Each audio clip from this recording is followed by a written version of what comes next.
just want to give everyone a heads up that I'm on the way back. I may have my video for until I can get someone more stable. Thanks, Member Carr. You cut out a little there, but it sounds like you're in maybe some unstable network. Yes. Okay. Yep. I should be somewhere more stable shortly. Thank you. All right. Call to order the Beverages Licensing Authority hearing for Wednesday, February 21st, 2024 at 3 p.m. Thank you. The first item on our agenda is instructions for virtual hearing and rules of decorum. Let me share my screen.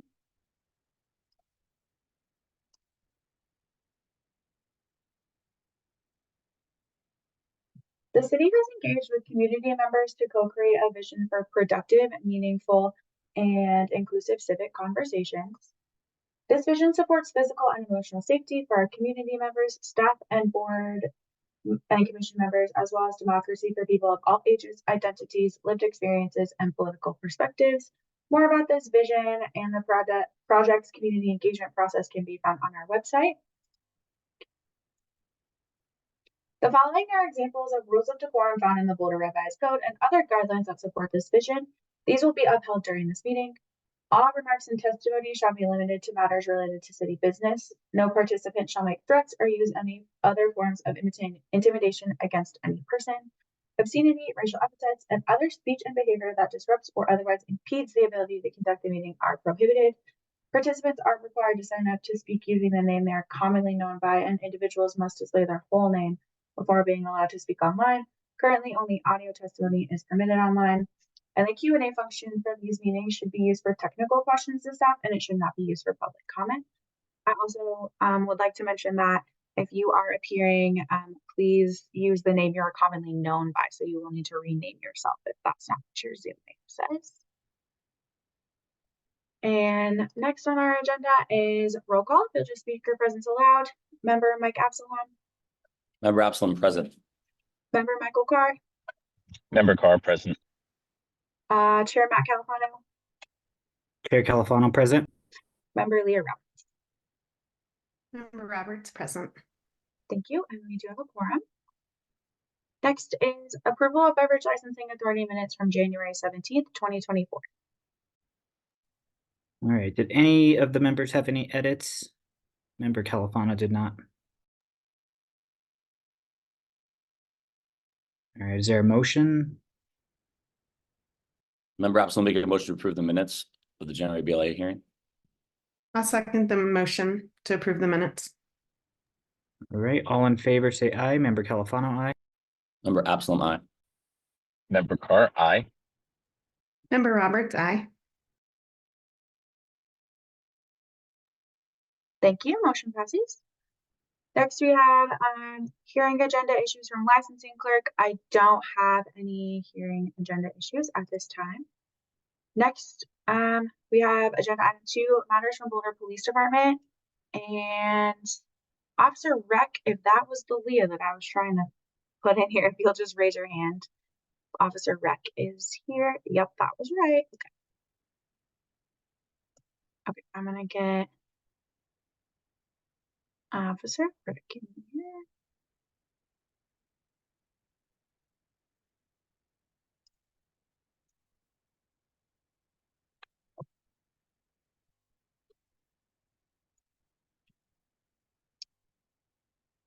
And Officer Rec, go ahead. Good afternoon. Just some quick updates. I'm continuing to process a lot of fraudulent IDs that have come into me. I started on some liquor inspections. Those have been quite interesting. I am working on investigation of some issues that we're having at some of the liquor establishments that are becoming quite a nuisance. And couple compliance checks scheduled in the next few weeks. We had one scheduled previously, but our operative had a family emergency, so we had to postpone that one. And then lastly, I am starting to rekindle the relationship with the state investigators so that we can work in tandem and open up those lines of communication and hopefully do some work together. Great. Thank you. And Officer Recht, I apologize. I just saw your email right before this meeting. I will reply to that though. Okay, thank you. Do we have any questions for Officer Recht from the board?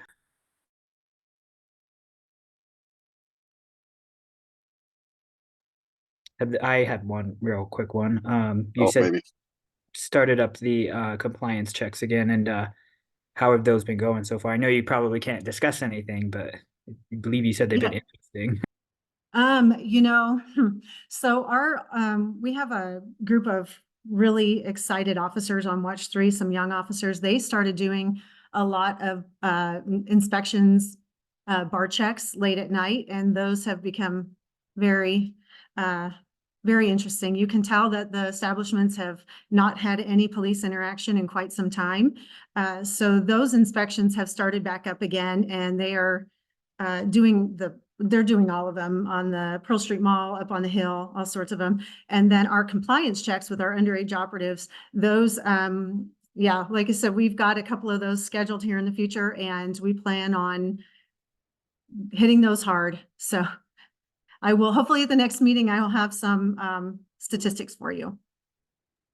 Yeah, I was a little worried about that fallout from COVID and what that did to the system. So, but yeah, it doesn't look like we have any other questions. So, thank you, Officer Recht, and I'll reply to that email right now. Thank you. Next, we have agenda item 3, matters from Responsible Association of Retailers, and I see that Mr. Dewey is here. Okay, can you all hear me? Yes. Hello? Okay, great. Sorry, I'm driving. I'm on dad duty today. So I want to apologize. I wasn't here last month. I was out of town during the meeting. But it wouldn't have been much to report anyhow. I do have some great news for Boulder as far as RAR is concerned. And we, in January of every year, we do our annual reports for the SEA budget, which funds half of the dues and memberships for Boulder members, which is absolutely wonderful. And we trained more than 100 people extra this year, as compared to 2022. So that's huge, just because we're seeing that employers are able to get people back in there working for them. And the more people we can educate, obviously, the safer the community will be. So that's probably the biggest news. We'll have some other things coming out probably in March that I'll be able to report on as far as compliance checks and these sorts of things are concerned. The other major thing I did recently was this past Sunday night, I retrained the complete staff of Hazel's. I've been working with the owner, Bruce, since day one of the infraction. He called me, and we've been just working very closely to make sure that this doesn't happen again, and making sure we get all our ducks in a row here now. As you know, his system is one of the best I've seen in years. So other than that, I'm not really liking what I'm hearing from Officer Reck. That concerns me, hearing that there are places on the Hill and Pearl Street. I don't want to guess any of them are RAR members, but it is on my list this month to reach out to Officer Reck and as well reconvene our relationship with Boulder alcohol compliance officers and RAR. So she will be hearing from me tomorrow now, because this is actually a very pressing matter for me. And if any RAR members are on that list that she has, she and I will come up with a plan, I believe. So other than that, things are going smooth. I've got a training actually this coming Wednesday. So a week from today, I guess. And we already have like 25 people signed up, which is insane. Probably have like one of the biggest groups I've ever had. So looking forward to that as well. So I hope you guys are all doing well, and please let me know if you have any questions for me. Great. Thank you, Mr. Dewey. The only thing I would say was I would caution on not discussing any pending investigations, as we potentially have not heard any of them yet. So we are unaware of them. But yeah, are there any questions for Mr. Dewey?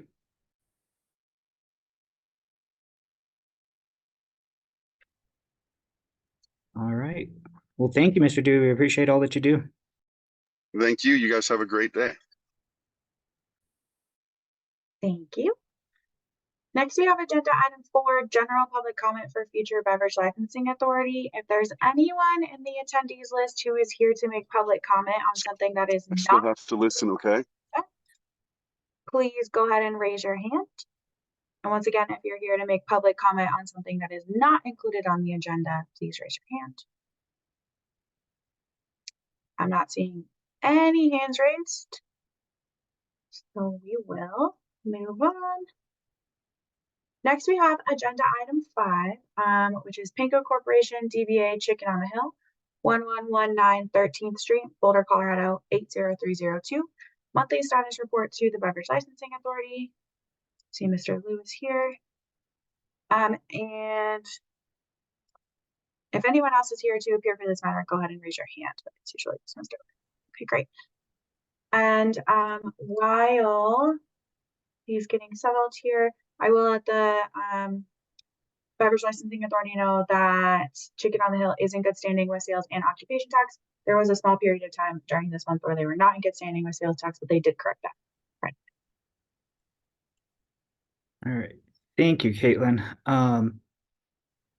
Mr. Liu, can you explain a little bit about why you were not in good standing for that period of time? I did notice that the state had seized your property for about a week. And so Yes, if sir. you could explain that a little bit. Yes, sir. With the states, we had our CPA helping us, file our taxes, file our states, city.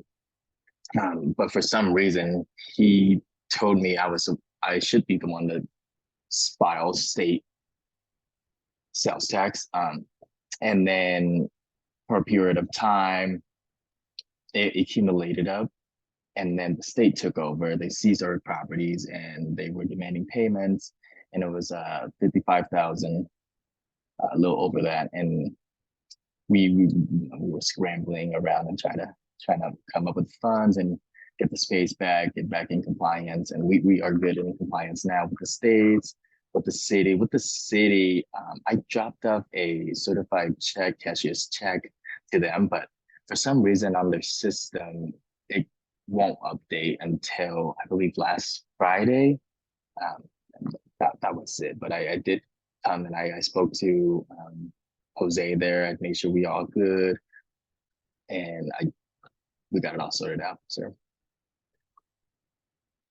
Caitlin, have they been on time, or can you tell if they've been on time with their previous payments? I don't know that information. Sales tax information is actually confidential. So the only thing that I know, the only information I'm privy to is from sales tax, and that is whether or not they are approved. It's really the only information that I can report to the Beverage Licensing Authority. So, yeah. Great, thank you. What I would say is I do have some serious concerns that, we put this stipulation on the renewal of your license that you would be in good with the state and city sales tax payments, and that just doesn't seem to be happening. And you are up for renewal next month. And these violations on the stipulations that we put forth are very concerning to me. Yes, sir. And I go ahead. understand the concern. But yeah, I spoke to Mr. Harvest with the states. He was assured that we are all caught up. I filed every single month that we had missed. I filed that we paid our penalties, we paid our fines, and we're in compliance. And I did our taxes too yesterday, so it's all good now, sir. And that was 100% on my end. And I made a huge mistake, and I'm learning from it. I learned from it, and I'm growing with it. And I assure you, we are in compliance. Yeah, because it seems to be, something each month has happened with payment not being on time. And that's concerning to me. I know you don't want to be here. We don't want to waste our time with having to check and you having to file your taxes, which, Yes, we're not seeing other businesses here that have this issue. Yes, So sir. what what my main emphasis is, you know, pay them early, get them in early, way before Yes, the, sir. so that if there's any issues, you can sort them out. Yes, sir. But yeah, is there any other comments or questions from anyone else on the board?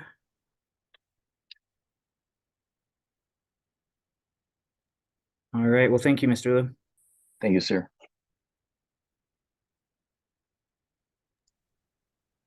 Thank you.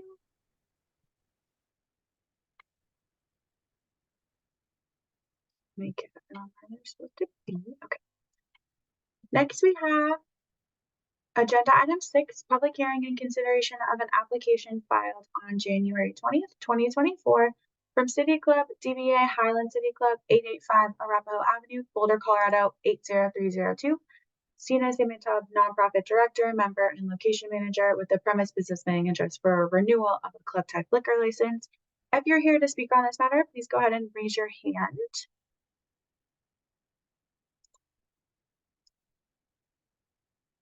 And I see Dustin is here.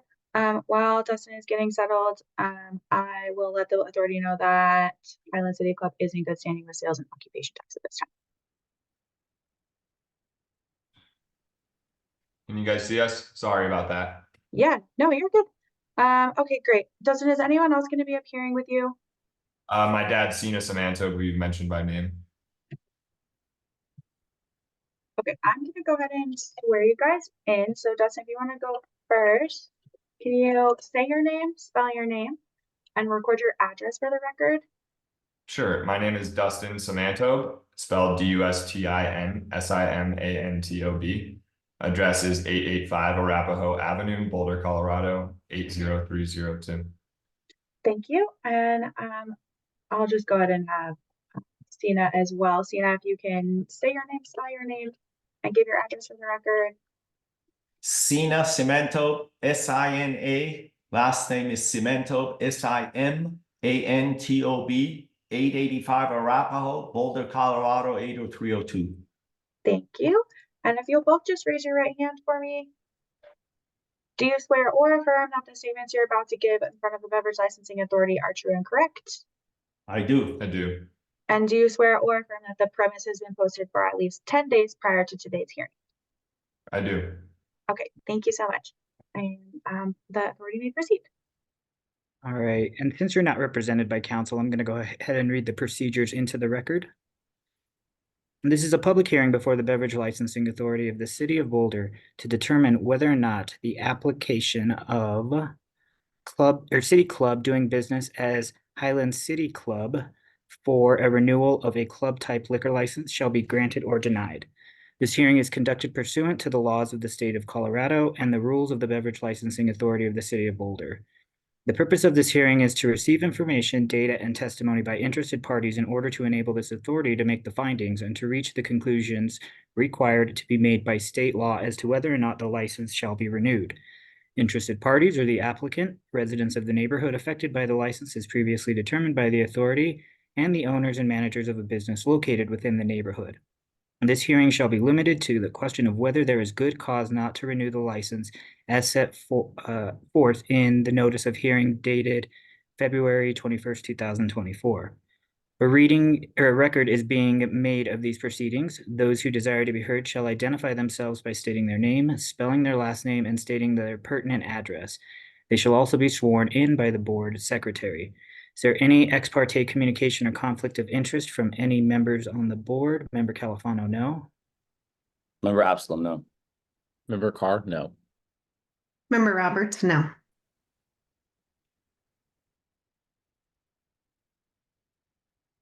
All right, and is there anyone here in the attendees that wishes to speak to this agenda item? If you could raise your hand.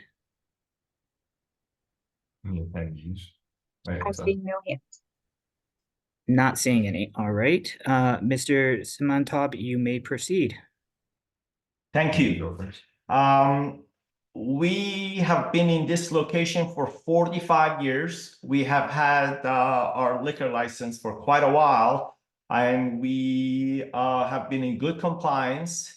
But because of COVID, a controller of ours, we lost 18 years on the job, and he did everything for us. With his moving on, my son, Dustin, who's here, has taken over, and he's done an excellent job on many ways, and he has tried to file the application, paid the fees, but apparently there was a technical glitch on the application that got rejected. So No, Go not a ahead. technical glitch, just I missed something sort of small, but I'm new at this, so it wasn't the website or something, but Right. I just misunderstood. So since then, once we heard that there is a confusion, we have stopped serving liquor for quite a while, and we're now here stating that we're a private club. Membership is what our main focus is. Food is our second focus, and we love having the liquor license, but we sell very little alcohol, and we only sell it to our members for special occasions, and thereby request that the application be renewed or our license be renewed. Great. Thank you very much. Are there any questions from the board members? I remember Califano just had one quick one. Well, more of a comment. I would say since you're more or less new to this, just set those reminders, well in advance of the deadline, so that if there are any errors or issues or something that arises, you're not scrambling at the last minute. But yeah, that'd be my recommendation, is to just set multiple reminders. I set 3 of them in my Asana management tool just for next time, because and I should have called. Good to double check things like this, but that's good learning for the future. Yeah, feel free to contact the licensing office. They're plethora of information. Thank you. We have actually learned recently that there is a law firm that we plan to hire that for $300 renews it. So we're going to delegate that to a firm that does this professionally. Again, we use so sell so little liquor that we hadn't paid the attention we should have. And for 18 years under our controller, it was like clockwork, but the transition has been difficult. So hopefully we'll do a better job next time. Yeah, we will. Excellent idea. Any other questions from any members? Not seeing any. All right. Is there anything else you would like to present? Nope. All right. So at this time, we'll close for deliberation. I think this is an honest mistake. Any comments from any other members? No, it just seems like a change of hands of responsibilities, and it sounds like that's being covered here. With that, I would make a motion to renew the license. Thank you. Member Carr would second that motion. All right. All in favor, say aye. Member Califano, aye. Member Absalom, aye. Member Carr, aye. Member Roberts, aye. Renewal approved. Thank you. Thank you. Thank you. Okay, let me get everyone where they're supposed to be. Should we hang on in the call? No. You can feel free to leave. Yeah. Okay. Thank you. Happy to stay a minute. Thank you, guys. I really appreciate it. Thank you for all your help too, Caitlin. I really appreciate it. No problem. Have a good day. Okay. Next, we have agenda item 7, public hearing and consideration of an application filed on January 8th, 2024 from DeRossi Boulder LLC, DBA Avant Garden Bistro, 1002 Walnut Street, Suite 102, Boulder, Colorado 80302. Ravi Lachandi, 100% owner and registered manager, with the business mailing address of 445 East 6th Street, New York, New York, 10009, for renewal of a hotel restaurant type liquor license. If you are here on behalf of this matter, please go ahead and raise your hand. And I see that there's a Ravi in the waiting room, so I'll promote them. If anyone else is here on behalf of this matter, please go ahead and raise your hand. Unmute. Can you guys see me now? Yes. Oh God, I got scared for a second. What is Good. going on here? Sorry. Okay, let's start again. Yeah, no, it's totally fine. Okay. Before we start, I will let the authority know that this application is approved and in good standing with sales and occupation tax. And then, will anyone else be joining you, Robbie? No, not today. Great. If you'll just say your name, spell your name, for the record and give your address. Yeah, Ravi Lal Chandani, R-A-V as in Victor I, last name Lalchandani, as in David, A-N-I. And address is 445 East 6th Street, New York, New York, 10009. Thank you. And if you'll raise your right hand. Do you swear or affirm that the statements you're about to give before the Beverage Licensing Authority are true and correct? Yes, And do you swear or affirm that the premise has been posted for at least 10 days prior to today's hearing? yes. Okay, great. I'll let the authority take it. Great. And since you're not represented by counsel, I'm going to go ahead and read the proceedings into the record. This is a public hearing before the Beverage Licensing Authority of the City of Boulder to determine whether or not the application of Derasi Boulder LLC, doing business as Avant-Garde Bistro, for renewal of a hotel restaurant type liquor license shall be granted or denied. This hearing is conducted pursuant to the laws of the state of Colorado and the rules of the Beverage Licensing Authority of the City of Boulder. The purpose of this hearing is to receive information, data, and testimony by interested parties in order to enable this authority to make the findings and to reach the conclusions required to be made by state law as to whether or not the license shall be renewed. Interested parties are the applicant, residents of the neighborhood affected by the license as previously determined by the authority, and the owners and managers of a business located within the neighborhood. This hearing shall be limited to the question of whether there is good cause not to renew the license as set forth in the notice of hearing dated February 21st, 2024. A record is being made of these proceedings, and those who desire to be heard shall identify themselves by stating their name, spelling their last name, and stating their pertinent address. They shall also be sworn in by the board secretary. Is there any conflicts of interest or ex parte communications from any of the board members for this agenda item? Member Califano, no. Member Absalom, no. Member Carr, no. Member Roberts, no. All right, and is there anyone here in the audience that wishes to speak to this agenda item? If you could raise your hand. I'm not saying you can't. Not seeing any. All right, you may proceed. Me. So yeah, this is the third time. We actually haven't opened the restaurant yet. We were approved by you guys the last 2 years in a row. When I signed the lease, you know, it's the old med space, and the landlord was dividing it into 2 restaurants. We were taking the smaller side, the west side, which is about 85 seats with a small garden, leaving the original side to keep to the owners.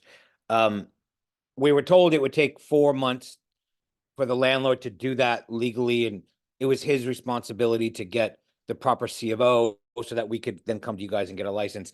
That 4 months has taken 24 months. He finally got the proper C of O. I want to say 6 months ago, but the timing on our end was really bad, because when he finally got the C of O, I had a new restaurant opening up in LA, as well as 2 new restaurants opening up in New York. So I just didn't have the bandwidth to get Boulder open.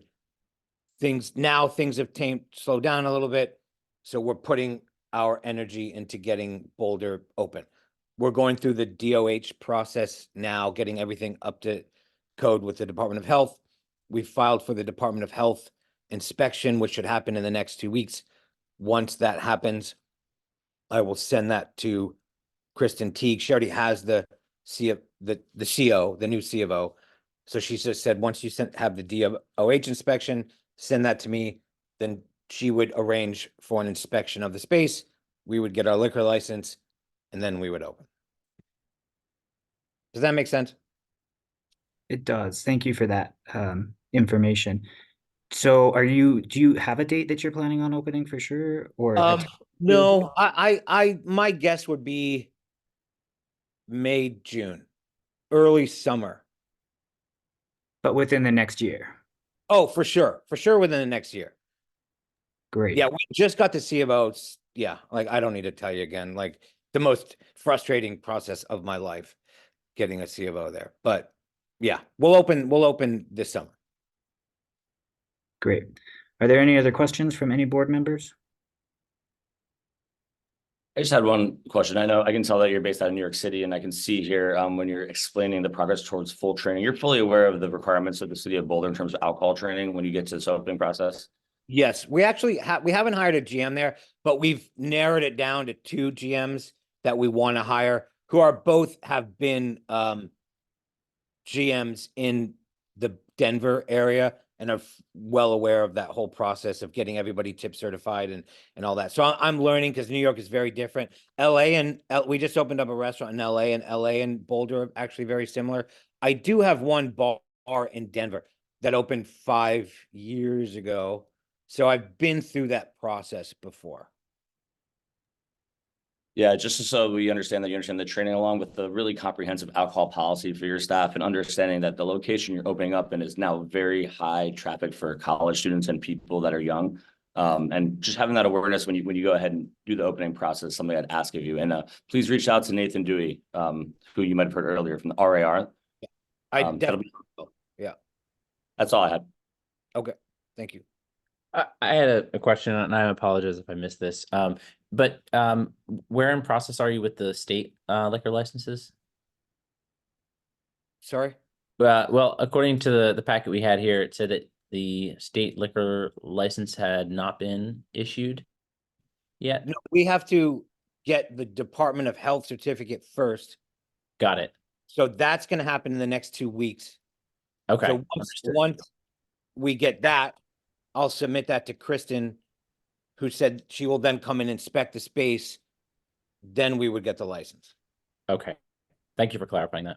Okay. And correct me if I'm wrong, Caitlin or Kristen, but that goes through us first. We're gonna, if we approve it right now, then it would go to the state. Hi, it's Kristen Teague, regulatory licensing analyst with the city of Boulder. So the process is we have already had the state license back. We cannot issue, we issue both the state and the city license at the same time upon a successful completion of inspection of the licensed premises. In order to do that for a new build out, we need this complete certificate of occupancy, as well as approval from Boulder County Public Health for retail food service.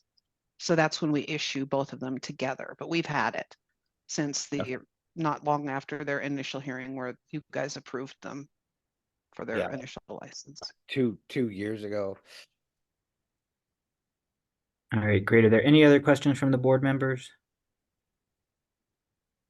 Not seeing any. Is there anything else you'd like to present to us? Me? No. I think I'm good.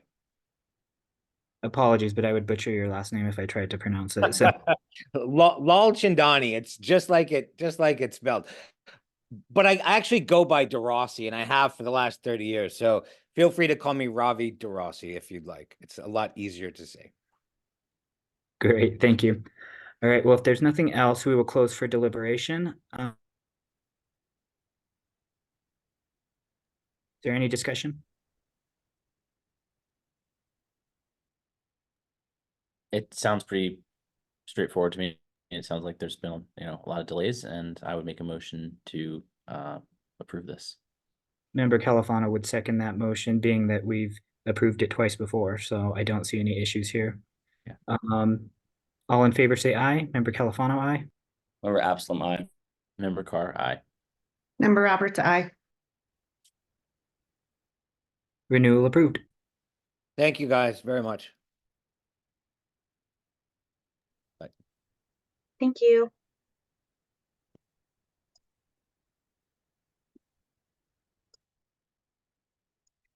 Okay, perfect.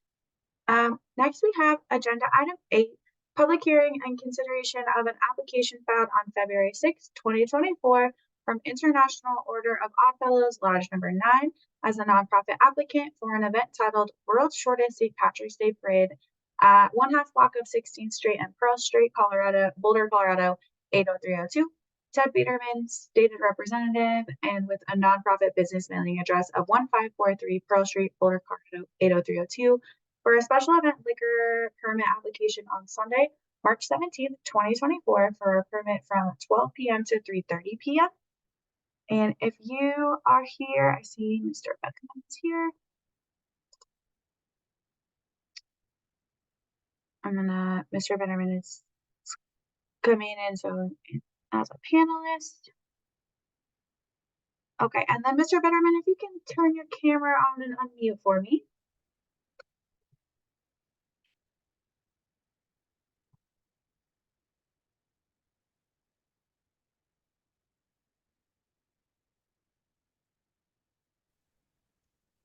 Video still. Okay, Mr. Bitterman, we can hear you, but we can't see you. Hang on.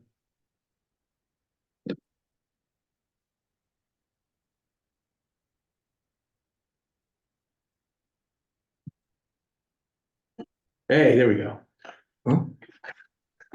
You see us? Yes. You see one of us. I've also got Mark Wakely with me. Should be able to see when we speak, it should split. You see us Okay. both? There we go. I see myself a There we little there too, but that's okay. Sorry. There we go. Great. And Mr. Bitterman, I'll start with you. If you will say your name, spell your name, and give your address for the record. Sure. Ted Bitterman, TED, last name B as in boy, ID as in David, ERMAN. Our address here is 1543 Pearl Street, Boulder, Colorado. Thank you. And then if anyone else is going to be giving testimony, if they could say their name, spell their name, give address for the record. Sure. This is Mark with a K, Weekly, WEAKLEY, 1543 Pearl Street, 80302. Thank you. And if you'll raise your right hands. Do you swear or affirm that the statements you're about to give before the Beverage Licensing Authority are true and correct? Yes. Yes. And do you swear or affirm that the premise has been posted at least 10 days prior to today's hearing? Yes. Yes. Thank you. I'll let the authority take it. Great. And Mr. Bitterman, you're not represented by counsel, correct? We are not. And just to let you know, we actually are both lawyers, but neither of us are acting as lawyers. We're just acting as volunteers of the organization. Okay.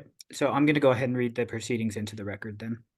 Okay. All right. This is a public hearing before the Beverage Licensing Authority of the City of Boulder to determine whether or not the application of International Order of Oddfellows Lodge 9 for a special event permit at the event called World's Shortest St. Patrick's Day Parade at half block of 16th Street and Pearl Street, Boulder, Colorado, 80302 for a special event permit to occur on March 17th, 2024, shall be granted or denied. This hearing is conducted pursuant to the laws of the state of Colorado and the rules of the Beverage Licensing Authority of the City of Boulder.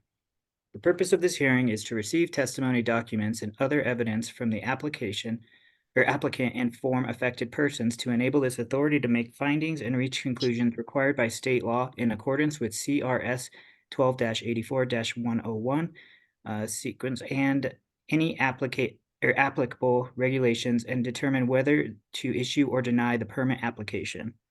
Affected persons shall be those parties defined in this state special event liquor code, and the nonprofit application referenced shall be the entity who submitted the special event permit application to the city's licensing office.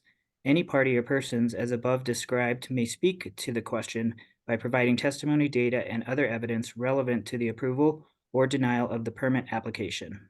The applicant is required to comply with the same laws as liquor licensees, such as the special event liquor code, state regulations, and local ordinances and rules. The authority may deny the issuance of a special event liquor permit upon the grounds that such issuance would be injurious to the public welfare by reason of the nature of the special event, its location within the community, or the failure of the applicant in a past special event to conclude such event in compliance with applicable laws and regulations. A record is being made of these proceedings. Those who desire to be heard shall identify themselves by stating their name, spelling their last name, and stating their pertinent address. They shall also be sworn in by the board secretary. Is there any conflict of interest from any of the board members or ex parte communication? Member Califano, no. Member Absalom, no. Member Carr, no. Member Roberts, no. And are there any audience members or attendees rather that wish to speak to this agenda item? If you could please raise your hand. I'm seeing no hands. No hands. All right, Mr. Biderman, you may proceed. Okay, thank you very much. And I apologize, I've got a small cold here. I'm hopefully getting over by today, but so my voice is a little messed up. But yeah, we are looking to, this will be the third, I think, parade that we're essentially resurrecting the world's shortest parade that used to be held in front of Connor O'Neill's way back in the day. And so this will be the third time that the Oddfellows have resurrected it. And this year we'd like to do a small beer garden for the 2-hour period after the parade finishes at the end of the event or at the end of the parade. So can you discuss a little bit, you realize why you're here before the board today? Yes. Yeah, you mean about the posts from the last year event? Correct. Yes. If you could talk a little bit about why that was done essentially illegally. Yeah, yes. Well, certainly it was not our intent to do anything illegally. So last year we had the same plan to try to do the beer garden. Last year we had the entire street from Pearl to Spruce closed. And so I worked with Kristen. We were trying to figure out, or I was trying to figure out a way to fence that entire block. And it was just going to be, we would have to have attached fence to the hotel over there. It was just going to be too much fencing. And so we did not do the beer garden. As a separate event, we had a private party at the lodge after the beer garden. So there were two separate distinct things. If there was confusion, I think one of your officers called me and asked me some questions a few months after the event and saying, you know, did you have the event that you were calling about? And the answer is absolutely not. We didn't have a beer garden. We had nothing outside. The parade ended, and then later on, we had a distinct separate private party, which the intent was to follow the exemption from permitting for that event. There was a Daily Camera article that was furnished, and the camera article was written a couple days after the parade, interviewed some folks, and I think the reporter just conflated the entirety of what had happened, because one of the members of the lodge had said, yeah, we had, it was a great time. We had a parade, the governor spoke, gave the world's shortest political speech ever. We had all the wolfhounds, everything that happened. And then we had food and drink as a totally separate event in the lodge for ourselves. And so the Daily Camera said there's a parade, food and drink, but didn't have the understanding that there were actually two separate events. So it wasn't an advertisement for the event. It wasn't an invitation for folks to come. It was reporting on it afterwards, and the report just was, I mean, it was accurate to say that there was a parade and that there was food and beverages, but wouldn't have known that those were two separate events. Thank you for that. So the question I have for this, it sounds like this was hosted at a private residence or at the club upstairs in the lodge. I'm sorry. Yes. Yeah, we're in the building right now. This is so we're right across from Sweet Greens. There's a large brick building on Pearl Street. It's three stories tall. The downstairs is a rental unit, the commercial space. Currently Dancing Grains. It was a woodworking place. Used to be for those who've been in town a long time, the Army surplus store. Yeah, the Army surplus store is there. And then in the center, there's stairs that go up, and the charitable organization uses the second and third floor. And there's a large meeting hall, and that's where the events, any events that would happen here occur on the second and third floor of the commercial of the building downtown. And that's all privately owned and everything? Correct. It is. Yes. Yeah, so to be clear, the parade was open to the public. We have anybody that wanted to come to the parade, they could come. There was no mention of the private event during the parade. And none of the advertisements that had been posted for, I don't even think there was advertisements per se, but it didn't mention the Oddfellows event. And then we had our own invitations as members to our own guests. If folks wanted to come, they had to register online. And we had several people at the front door to check that they were on the registration list. They had registered in time. They were either a member or a guest of a member. Yeah, and you guys also sent over a KGNU blurb. And they had said, World Short Swing Track Day Parade will feature a lawn chair, choreography performance, Irish dancers, food, music, and lots of green. But I think that blurb was probably communicated to KGNU before we determined that we couldn't get the permit. And it doesn't say anything about the private event. It just talks about the parade. So I don't think KGNU was an issue. And then the Intolerables, which is the band that played at the private event, so they had nothing to do with the parade, they were just the private event. They did announce the event to their private mailing list, but they said DM us to get on the guest list. So it was not an open invitation to anybody to come. They would have to then come to us to get on the guest list. And nobody could just walk in off the street to the event. You had to be on the guest list to get in. Thank you for that. Kristen? And we were able to, and I'm sorry, we were able to confirm that nobody attended as a result of receiving a blurb from the Intolerables, the band. Kristen, I see you turned your camera on. Did you have something to add? Yes, I do have comments and information, as I was the staff member that took the initial special event liquor application in 2023 for processing, and subsequently have taken this. So I can provide information as to what had occurred, what we had found when the licensee applicant concludes their testimony or at the pleasure of BLA. Great, thank you. Are there any other questions from the board? Yeah, this is member Absalom here. I'm just looking at page, I believe, 82 of our packet with the city questions here.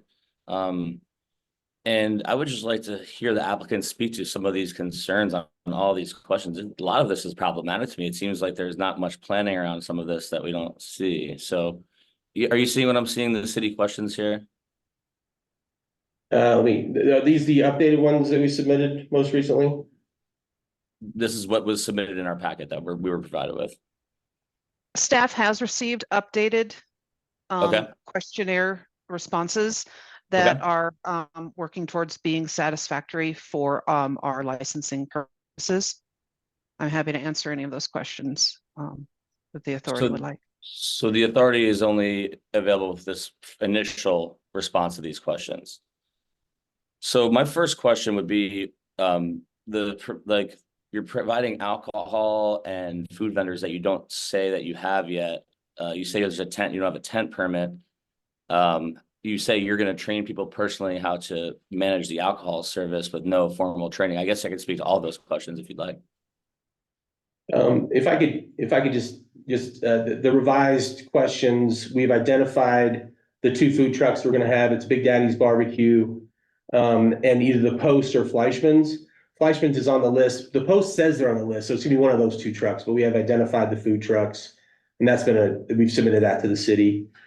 We have confirmed the vendors for the alcohol, and all people that provide service will be TIPS trained. I think there were 8 of us that went through TIPS training last Sunday with Colorado TIPS.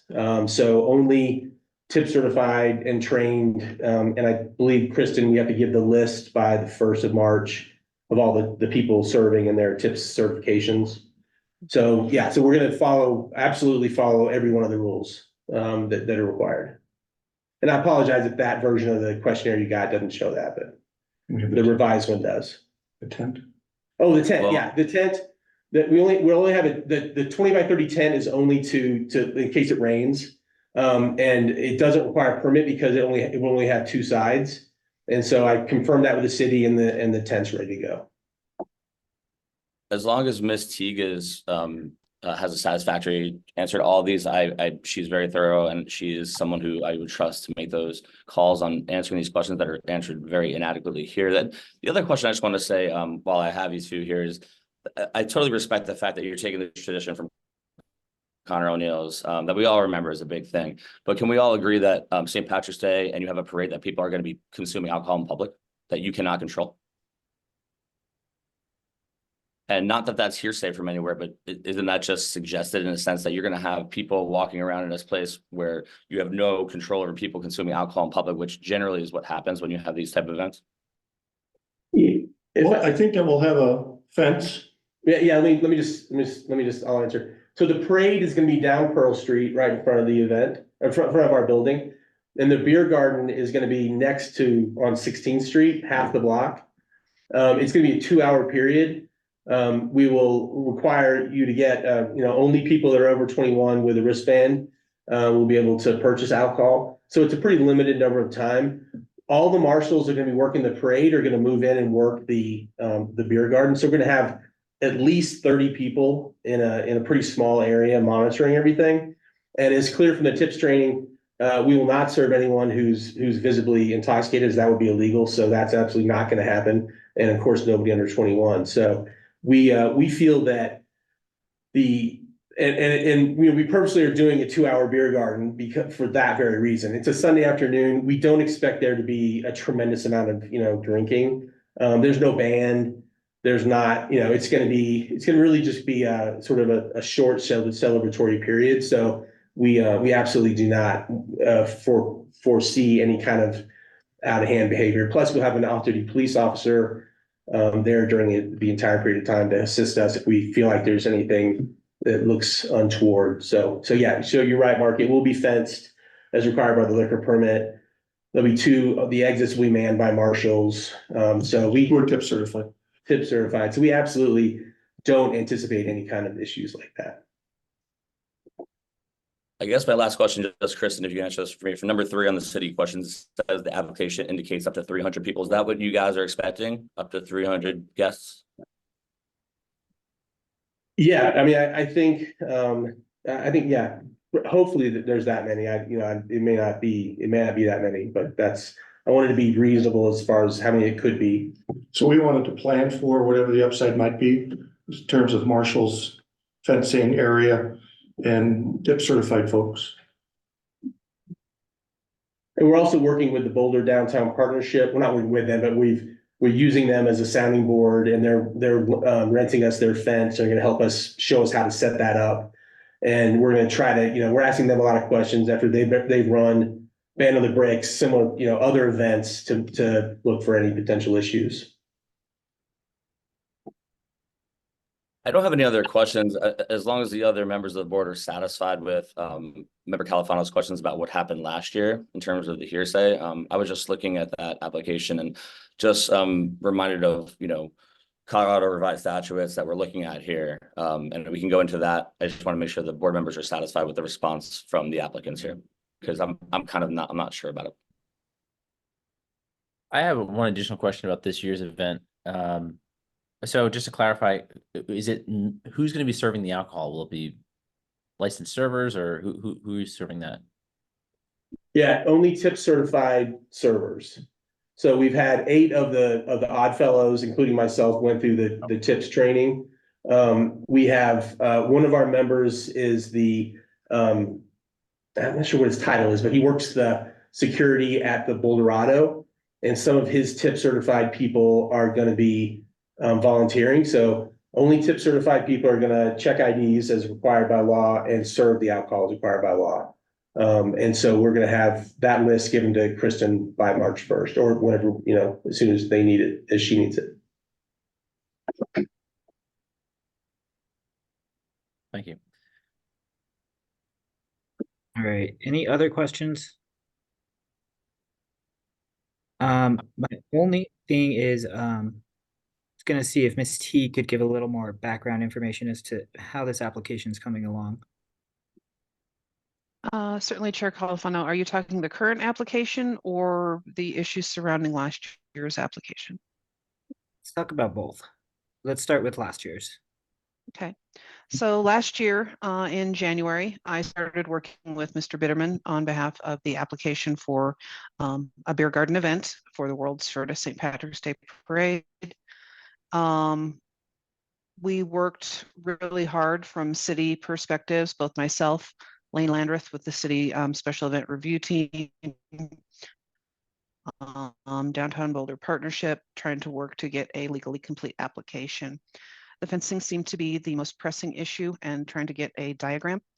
As such, the deadline was not made, and they decided to not. They stated they were not going to do the event. We did have conversations regarding the fact that alcohol had already been procured, most notably beer, and that they were mentioned that they did have a special keg of whiskey that they had ordered special for this event. I informed them because there was no permit that could be issued, that they would need to have a dry event. They could still go on with the party, but it would have to have no alcohol. I also did provide them with the public event that would require a special event liquor permit. They were informed that they could not have any kind of advertised social media, any kind of indirect sale, such as donations or anything like that. And then versus that is publicly noticed through social media. We sent out a notice to them after Rich Denning had talked to them, subsequently supplied a additional application for Kentucky Derby Party. At that time, we submitted the same type of notice that they received for this hearing today for the Kentucky Derby Party. The poster was never picked up, and they withdrew that Kentucky Derby Party application.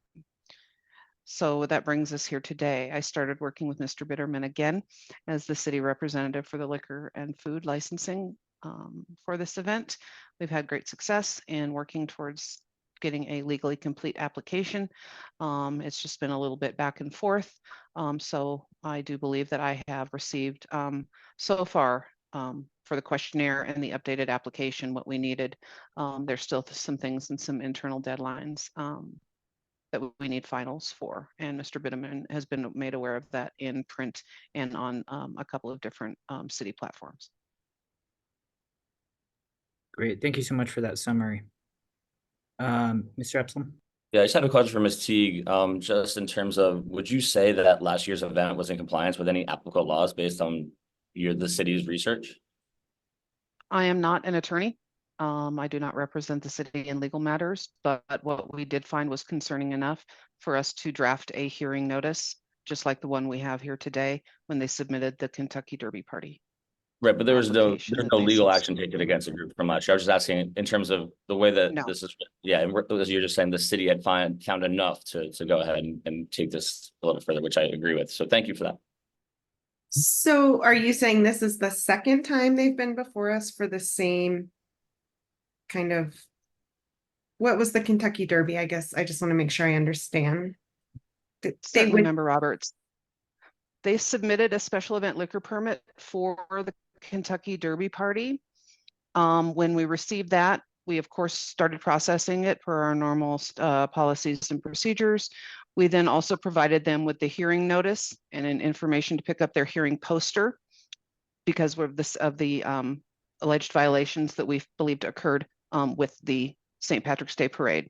They did not pick up their poster and they withdrew their application for that Kentucky Derby Party. So they did not appear before the Beverage Licensing Authority. I do believe, and I can be corrected if I'm wrong, it was on the agenda, but it was stated to be withdrawn. I understand. Okay, thank you. Can I respond? May I respond? Yes. Thanks. So just I just want to thank Ms. Teague for all the help, getting us where we are right now. I just want to apologize if it appears that we did not follow advice from that first application. I'm not sure who you spoke to about the alcohol having been procured already, but there was never a keg of whiskey, so I don't know I have no idea what that means. Upslope, I'm not sure if Jimmy had gotten the cans ordered or not, but we again, there was no intention to do the same party and not follow any kind of exemptions or rules. The Kentucky Derby Party, so we're a volunteer organization. We're the Odd Fellows. There's a different group called the Rebeccas. It's kind of a subsidiary or a division, an affiliate. the Rebecca's were gonna hold this Kentucky Derby party, so I personally had nothing to do with it. The first I heard about that event was when Christy, what's Christy's last name? What's that? Russell. Christy Russell was the person who had made that application. She called me and she said that she's gotten this notice of hearing. That's the first I had ever heard that there was an issue raised about our previous event. So we had no idea there was a problem. Christie is the one who withdrew that. It was not our choice, and there was no party had at all. So I know it looks like we tried to second bite the apple or something, but that's really not the case here. We're all volunteers.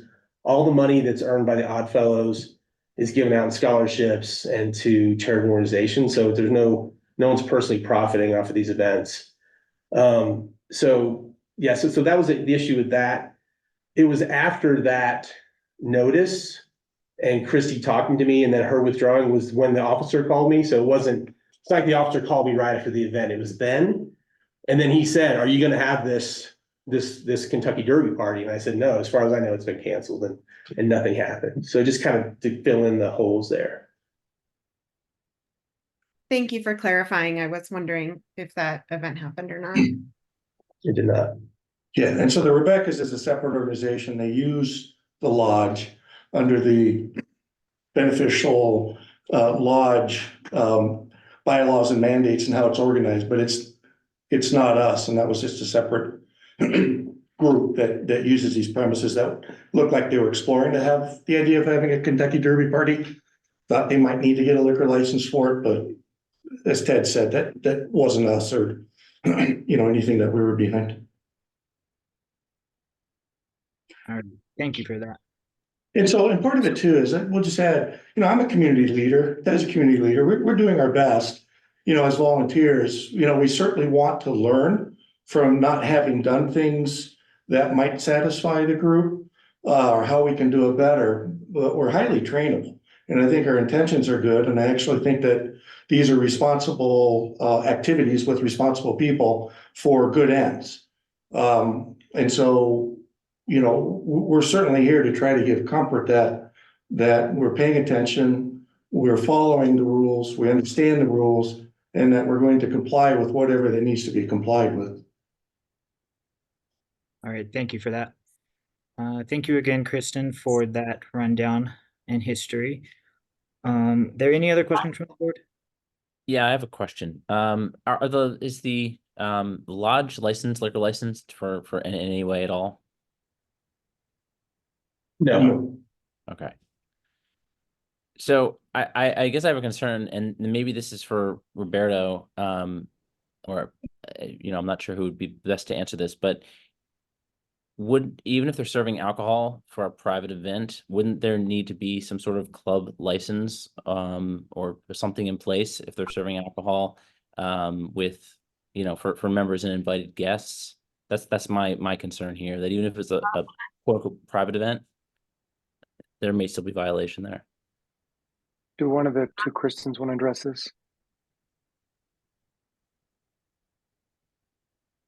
Manager Changaris, did you want to take that, or would you like me to? Sure. So, if the club is open to the public and serving alcohol to members of the public, then they would need a liquor license. If it's truly a private club, then no liquor license is required. Does that answer your question? I believe it does. Thank you. And we have looked at that closely because we want to be compliant as we become involved as the executive committee of the organization and in the leadership. We want to make sure we're doing everything exactly straight. And so we had looked at that and satisfied ourselves that license wasn't required because we do not have alcohol that could be consumed by non-members or guests. For guests, I guess.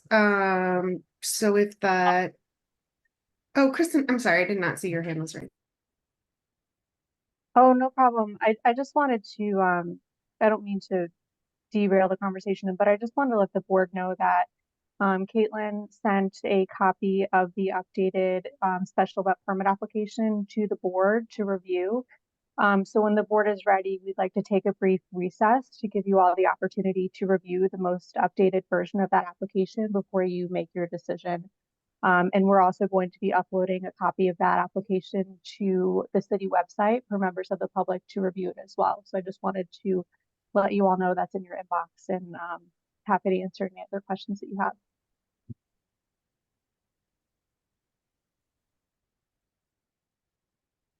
If I could just also say that the exemption that I think would qualify for the private events is 44-5-108 of the rules that you guys sent us with that notice for the private events. Great, thank you. Are we okay with a 5-minute recess to review these? Please. All right, great. 5-minute recess.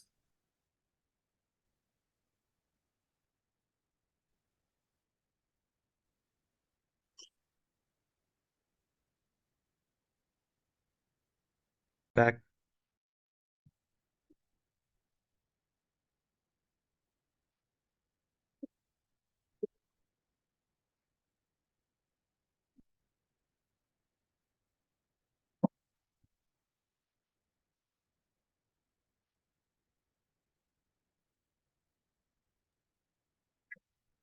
Lee, are you all good? We can't seem to see your camera.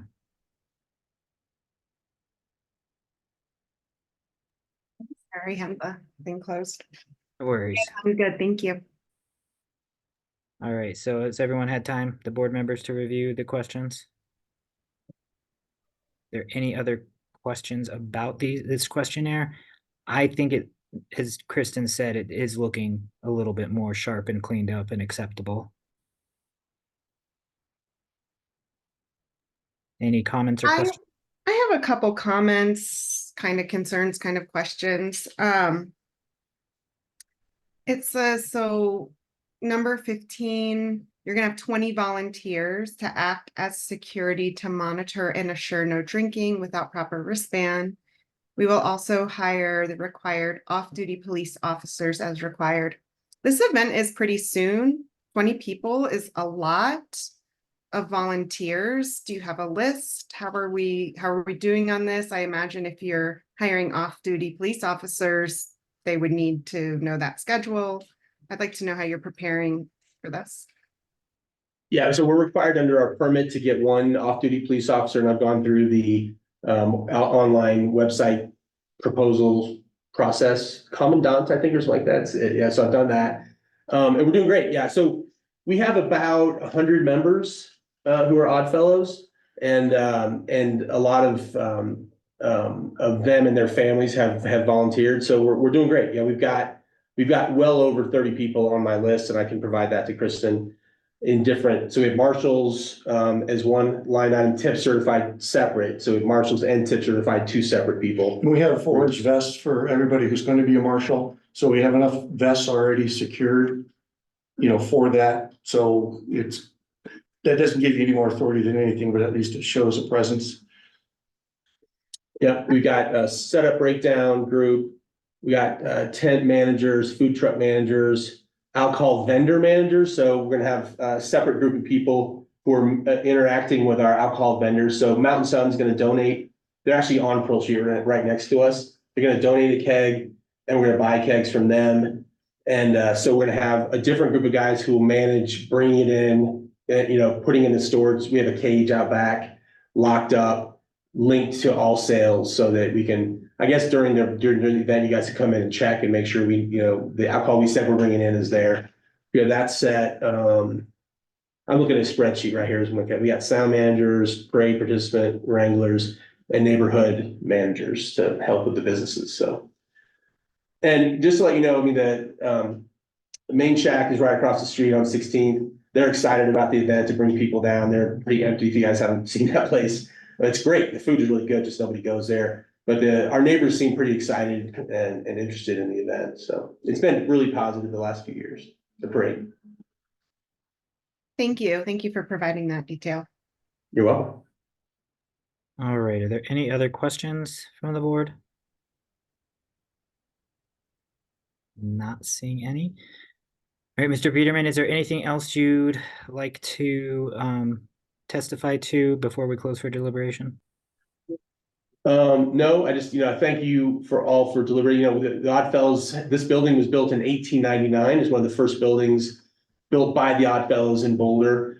The organization's been around for over 100 years. We want to be around for 100 years more. And so we absolutely want to work with you on any events that we have. So we want to establish relationships so that, this is never an issue ever again. And so if you're willing to give us this shot at it, I promise you we'll do everything right and do it the best we can. Well, and some of the legal work I do, I talk about with clients, it's, establishing a culture of compliance. And I think that we're level set on trying to do that. We've been working with the staff on that and open ears on everything we can do to keep that going. And again, we exist to serve the community. So what we make goes to local high school scholarships, Blue Sky Bridge, other local organizations that you're familiar with, and we want to enhance our growth as a lodge. We're the largest lodge in Colorado to, continue to support the community, and this is one of the ways to do that. And, Band of the Bricks, they've been doing this, I think, Kristen, you said 35 years, something like that. We want to do this for 35 years, and it's not, we want to have these sort of milestone events that everybody looks forward to, and we can run them smoothly and easily. Great. Thank you for that. Thank At you. this point, we will close for deliberation. Is there a discussion? Yeah, I think the updated guidelines are really good. They're much better. One of my concerns is just around last year that even though there was like a private event, it's unclear whether that was in violation or not, but it seems to be kind of towing a line there.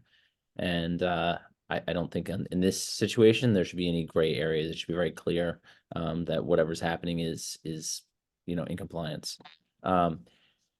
So I mean, I'm inclined to approve it with conditions, but I want to hear from everyone else.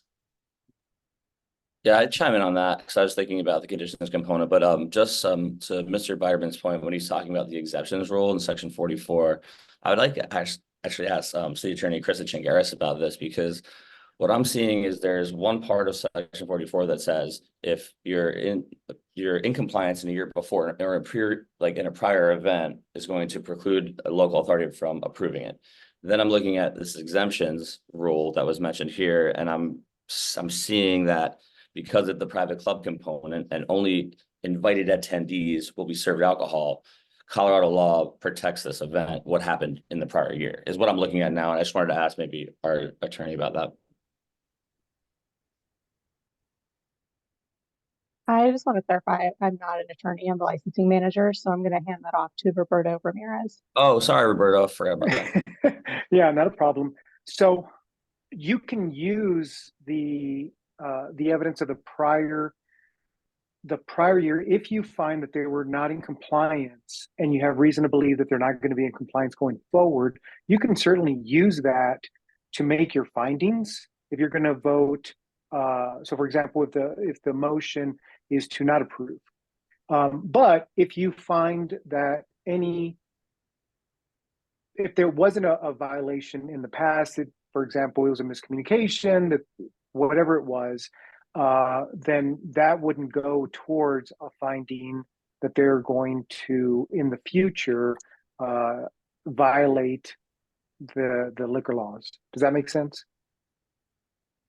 That does make sense to me. I was just trying to understand what had happened last year. And then just looking into the exceptions part of the statute here, I'm just kind of seeing that would have protected what might have been out of compliance from last year's event is what I'm looking at.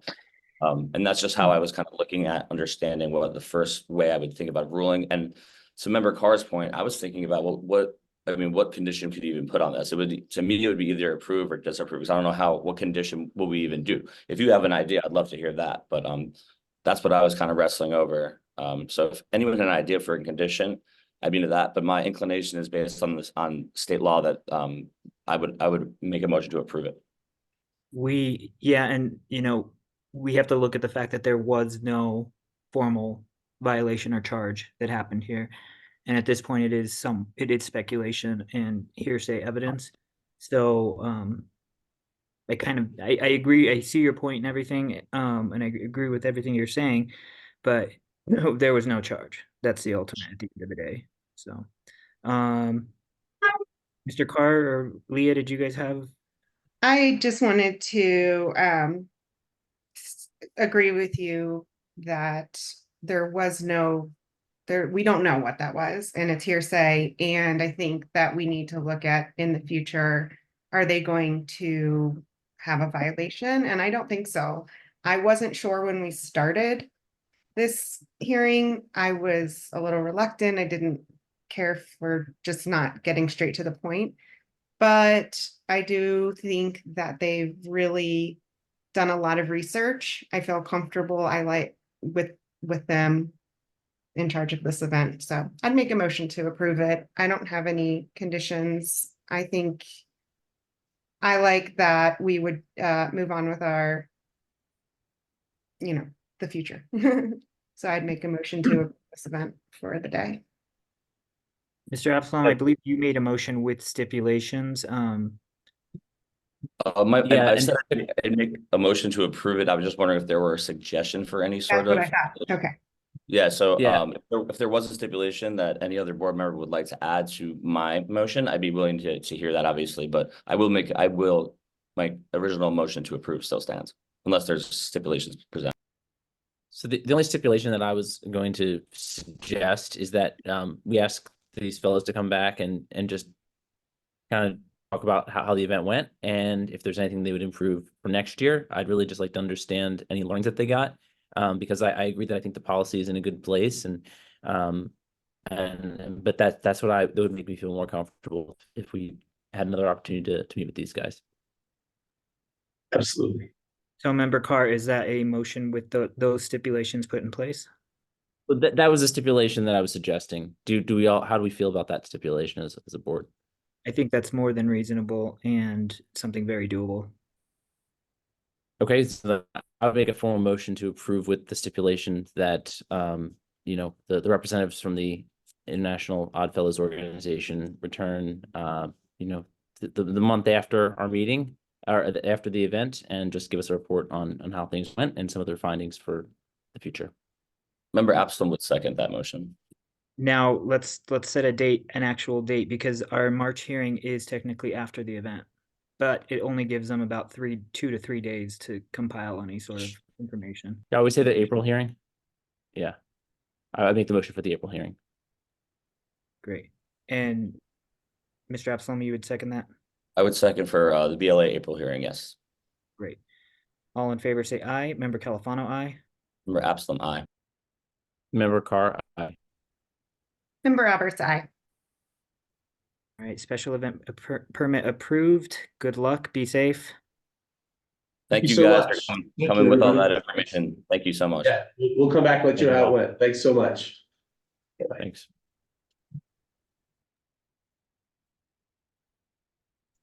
Thank you.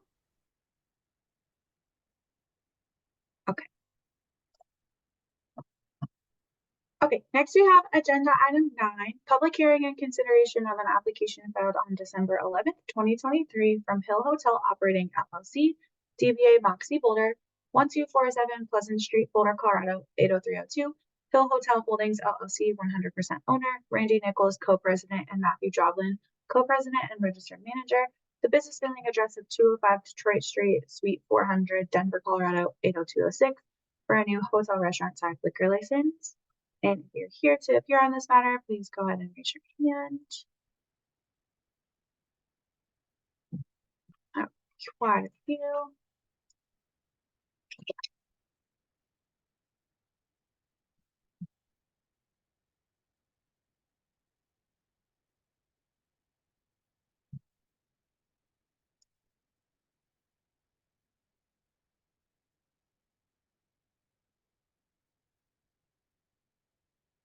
Okay, I think I got everyone who had their hand raised.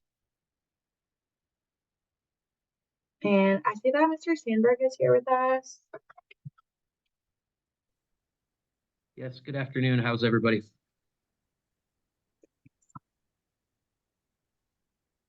Mr. Sandberg, if you'll just record your appearance. Absolutely. And is it easier to if I just introduce everybody that's on and give the authority kind of an idea who may be testifying and who's just watching today? Yeah, that'd be great. Thank you. Perfect. My name is Brandon Sandberg. Also with me is John Stonebreaker. We're with the law firm of Dill, Carr, Stonebreaker, and Hutchings. I'll be handling the hearing today, and my attorney registration number is 42507. Also with us today is Mr. Joblin. He is the co-president. I don't anticipate calling him to testify, but did want him to be here and available if the authority had any questions. Also on is Allison Alteris. She is an attorney with Ott and Johnson. She was involved with zoning verification. Again, don't anticipate having her present anything today, but just want her to be available in case the authority had any questions. Also present is Eva Gerritsen. She's with Liquor Pros. She will be testifying today. Also testifying is going to be Matthew Swisher. He's the general manager. He's actually in my office, so we'll have him jump onto the screen once his time to testify. And then finally, Sarah Beth Mitten is a resident and a party in interest. She lives on the Hill, and we are going to be calling her as a witness today to speak, and we'll hopefully be calling her first so she can be excused. Thank you all for having us. We should probably get Mr. Joblin and Miss Alteris sworn in just in case we do have questions for them. Thank you, Chair. Okay, perfect. So I will begin with, I'll just start with you, Mr. Joblin. If you'll go ahead and say your name, spell your name, and give your address for the record. Sure. Matt Joblin, spelled J-O-B as in boy, L-O-N as in Nancy. Thank you. And if you can give an address. 205 Detroit Street, Suite 400, Denver, Colorado, 80206.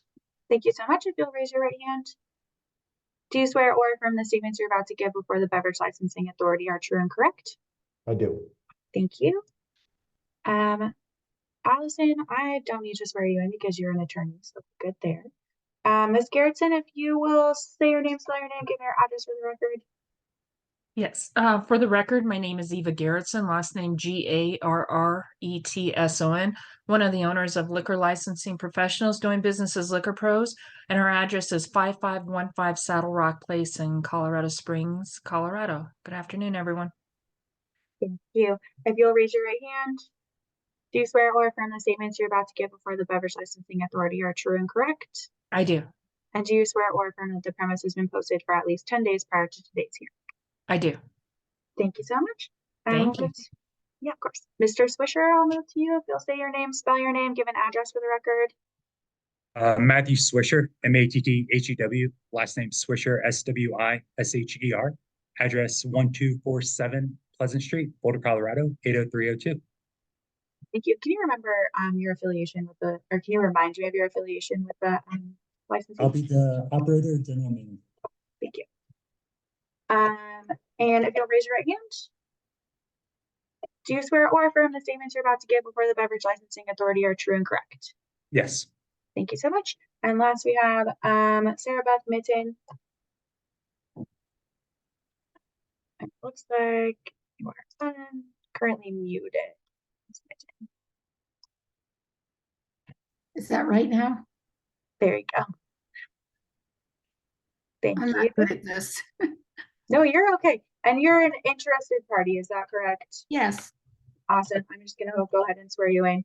If you'll just say your name and spell your name for the record. Sarah Beth Mitten, S-A-R-A-B-E-T-H. Mitten, M is in M-I-T-T-O-N. Thank you. 85 Lincoln Place, Boulder. Thank you. And if you'll raise your right hand. Do you swear or affirm the statements you're about to give before the Beverage Licensing Authority are true and correct? Yes. Thank you so much. I will hand it over to the authority. Great. And Counselor, I'd ask if you'd be willing to waive the reading of the proceedings into the record. We would. Thank you. Great. And is there any ex parte communication or conflict of interest from any of the board members? Member Califano, no. Member Absalom, no. Member Carr, no. Member Roberts, no. And is there anyone in the attendees that wishes to speak to this agenda item? You could raise your hand. Not seeing any. The only, I did want to disclose something. My only not ex parte communication, but I live in the defined neighborhood. So, but yeah, Mr. Sandberg, you may proceed. Thank you very much. Just as a point of introduction, the applicant is Hill Operating LLC, doing business as Moxie Boulder. We're here for its application for a hotel and restaurant liquor license for the location at 1247 Pleasant Street, Boulder, Colorado 80302. It's in the Hill neighborhood. With that, if we can please call Miss Mitten to testify first.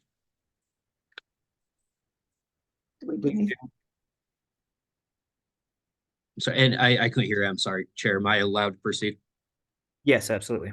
Thank you very much. Good afternoon, Miss Mitten. How are you today? Okay, can you hear me? I sure can. Thank you. Okay. And Miss Mitten, if you can please state your address on the Hill for us one more time. 885 Lincoln Place, 80302. And how long have you lived on the Hill, Miss Mitten? Since June of 1975. And just for some of our clarification legal requirements, are you over the age of 21, ma'am? Yes, I am. And on occasion, do you drink alcohol? Yes, I do. All right. Well, let's talk a little bit about the Hill. You've been there since 1975. Have you been an active member of the Hill community during your time? Yes, I have. Okay. What type of organizations have you been a member? Well, I've been a resident that has participated in all sorts of hearings and stuff. So I'm not familiar with this format. I've done city council and landmarks and zoning and a variety of things over the years. And I've been a volunteer in the local schools. And I, used to work in downtown Boulder. I've been here a long time, but I'm not a member of the Hill Neighbor Board. I've just been a member of the organization for the Hill Neighbors. Okay. And Ms. Min, our format is I'm just going to ask you a few questions and then I'll turn it over to the authority and they may have some questions for you. Okay.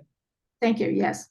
All right. And Ms. Min, you're here to testify today in support of the Moxie Hotel's liquor license application. Is that correct? Yes, it is. And do you think that there's a need and desire for this license to be issued to the applicant? And if so, tell us why. I think that we need the hotel to operate well, be part of the community, and add to restoring the Hill as a community of varied ages and opportunities. And I think for a hotel to operate like this, they do need a liquor license. And are you aware of any other hotels on the Hill? No. Okay, so this would be a unique concept to the area, is that right? It is, and I did work towards helping to get it approved. I've been part of the neighborhood support system for getting it done. And talk a little bit more. You mentioned to kind of revitalize the Hill area. Talk more about that. How do you see this helping? I think that it will bring the Hill to be a destination for people, that are visiting Boulder, that they can stay up here. I think that we have hotels downtown, and I don't know that very many of those people get to the Hill unless it's graduation at CU or something. And I think this makes a convenient space for students' families to stay and neighbors' families to use it. And I hope that they can rebalance the operation of the Hill. It's very different than it was in the beginning, and it's, I think, coming back, and I think this is key. Okay. And do you think that this hotel can help bring additional business to other businesses and local businesses in the Hill area? Absolutely. I think it'll bring a number of people that will discover the restaurants and the small amount of retail that's left. And I think that that's important for this. And they can also help them discover other areas like Chautauqua, which is, walkable from the Hill. Okay. And do you think that this location would be a place that non-student adults might want to go to have a meal, to have a drink, to relax? Yes. Okay. Is it a place that you could see yourself doing those things? Yes. And a neighbor has already asked if a few of us could go down there in their first week of operation and make our presence reappear. Perfect. Perfect. And why is it so important to you that there is a location that non-student adults are welcome to come and experience? Because it used to be here, and I think it needs to come back. And I think that we need to bring the community back together more, and the adults need to realize the hill is still here and it's walkable from here, and there are a lot of good businesses down there. And there should be more, and the vacant spaces get filled. Okay. And is it your request today that the Boulder Licensing Authority approve Moxie Boulder's liquor license application? Yes, it is. Ms. Min, is there anything else that you think is important for the board to know before they may start asking you some questions? Just that we really want the hill to be restored, to be representative of Boulder, just like Pearl is, and a fairness that all the hotels in the downtown area have some parity with alcohol service and customers, a customer base. Ms. Min, I guess one last question for you. Do you think that the Moxie Boulder would also help having a year-round business that's Yes. available? Because I know I'm a former student, undergrad law school in Boulder. I know that the Hill gets a little bit quieter during the summertime, but do you see this being a business that would be operational and helpful 12 months a year? Yes, and I think that I know people who come up here for Shakespeare at CU in the summer and they stay downtown. They can stay on the hill now. I think adults can come to use Chautauqua and have a place to stay. We can't turn all the houses into Airbnb so they can walk to Chautauqua. I think a hotel that's approachable for average people would be really a good location to be on the hill. Well, I really appreciate your time, Ms. Min. I have no further questions, but if the authority has questions. There any questions from any of the board members? Not seeing any. Thank you so much, Ms. Mitten. Thank you. You're welcome. And Mr. Chair, if Ms. Mitten does want to be excused, is she free to do so? She may want to watch, but just in case she has to get going. Yes. Thank you. Okay, I'd like to stay and watch. Thank you. Thanks, Ms. Mitten. If we can please call Ms. Garrettson with Liquor Professionals. Yes. Good afternoon. How are you? Well, Mr. Sandberg, thank you.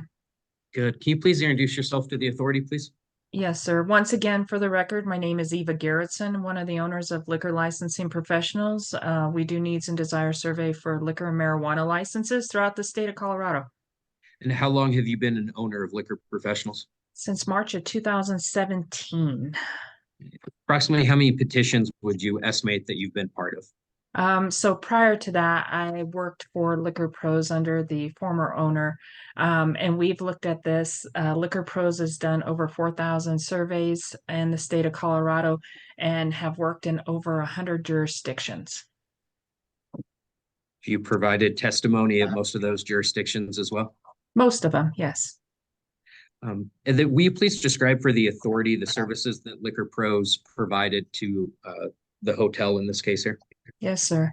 So prior to the, so Liquor Pros was hired by the applicant to provide the needs and desires survey for the new hotel and restaurant liquor license for Moxie Boulder located at 1247 Pleasant Street. This particular survey was done on Tuesday, January 23rd and Wednesday, January 24th. We made attempted contact with 472 business owners and managers and residents in and around the area. What we tried to do with this one is grab several spots. Usually we hit the same spots, but at this point in time, as you can see from the number of not qualified contacts and the reason for declining to participate, those numbers were fairly high. Don't know what the reason was at this point in time. In echoing Officer Rec, we did actually run into a couple of situations where our surveyor declined to grab any couple of signatures because she did feel that the ID from a couple of these underage were not valid. So at that point in time, we just denied getting a signature from them because she wasn't sure and they just looked really, really young, she said. So at that point in time, she just kind of walked away from that. Of those, we obtained a total of 130 signatures. 53 were from business owners and managers, 96% signing in favor with 51 signatures, 4% opposed at 2. We then obtained a total of 77 residential signatures with 68 signing in favor at 88% and 9 opposed at 12%. If we combine these totals, we actually have 119 signatures signing in favor at 92% and 11 opposed at 8%, Once again, on the packets, they do ask to write in why they are in favor or opposed to this license. Page 2 says reasons for opposition signatures. 6 declined to provide a reason. 2 said enough or too many. 1 stated no need. And there was 2 that said too many drunks in the area. There was one positive, and I think this was important to ask for both feedback from both in favor and not in favor. There was one that actually signed to say that there was enough bars. We did explain to those folks that this is a hotel that was coming in the area. We want to be as transparent as possible, making sure that they understood. If they do have reasons or concerns, once again, we do invite them to the public hearing to testify in front of the authority as to why they have concerns for this license. There are, I believe I counted correctly, 55 other hotel and restaurant liquor licenses of similar type inside this area, but even just the raw number of 92% still shows a positive need and desire for this particular license, and that the existing outlets have not yet met that need. Based on your Oh, sorry. based on your experience, the 92% for a hotel and restaurant license type in Boulder, is that a high percentage in favor in your experience? That is high, yes. Okay. And talk a little bit more about the coverage map. I know you mentioned that there were not a lot of responses, but why was it so important to get business areas and residential areas that covered the entire boundaries that were provided? Specifically because this is a hotel. Hotels are known to have events. They're known to have be available for graduations, other type events similar and around there. I think what we did is, like I was saying, in the past we've stayed and we've gotten higher numbers back in certain areas. In this one, we tried to actually jump around a lot just to see if there were any concerns with regards to the license, and specifically focused on the hill. So we tried to grab samples in and around that area. It does look like a lot of the residential areas that were covered were in the hill area. Is that correct? That is correct. And did you prepare a report and pre-file with the city of Boulder as required? Yes, sir, we did. Thank you. And Mr. Chair, if the petitioning packet's not already part of the record, if it can please become part of the record. It's in our hearing packet. Thank you. I have no further questions for Ms. Garrettson, but if the authority have any questions, please. Are there any questions? I just had not necessarily a question, but the reason we did expand this footprint for neighborhood was mainly because of the demographic of what it previously was. And with the university being a part of that, it was such a small area. So yeah, I agree with that. No, it was a great area. Folks were very responsive, but most of them were very responsive, and it was, yeah, I think just the sample opened it up a little bit more. So I appreciate that actually. It did allow us to kind of look at other spots in there, especially the hill. We also discuss it while this is the Hill Hotel and on the hill, it is going to affect a larger scale than just the hill for the city. Yes, that is correct. Yes, sir. Are there any other questions from the board? Not seeing any. All right. Well, thank you, Mrs. Garrettson. Chair, is it okay if I leave? I have a regional basketball game I got to get to. My husband's a coach, so if I can exit this, I'd appreciate it. Yes, that's fine. Thank you. Everyone have a good evening. Thanks, Eva. Thanks. All right, with that, if we can please call Mr. Swisher, and I'm going to have him just get close to me here. The authority can see him, okay? Yep, you're good. All right, thank you. All right, Mr. Swisher, you are the general manager of the Moxie located in Boulder at 1247 Pleasant Street. Is that correct? Correct. Okay, and the hotel is not open yet. Is that correct? Correct. What do you anticipate the opening date to be? So right now, slated opening date of the 18th of April. Okay, and are things on target to open that quickly? As far as I've heard recently, yes. Well, I went and visited the site, and I'm getting work done at my house, but I believe every construction worker is at your hotel and not anywhere else in the state. So it looks like you're moving quick. Prior to this position as the general manager, describe your experience in the hospitality industry for the authority. Yeah, thank you all. Just a brief introduction of my history experiences. Back in college, went to Purdue University, studied hospitality.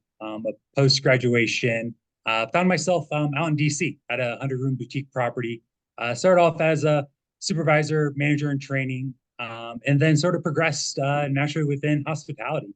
Became a true passion for myself, and led me to San Antonio, where I worked with the Marriott Riverwalk property. And then started there as a supervisor and progressed to an assistant manager within the front office team. And then joined the Gaylord brands when the Gaylords became part of the Marriott family outside of Dallas.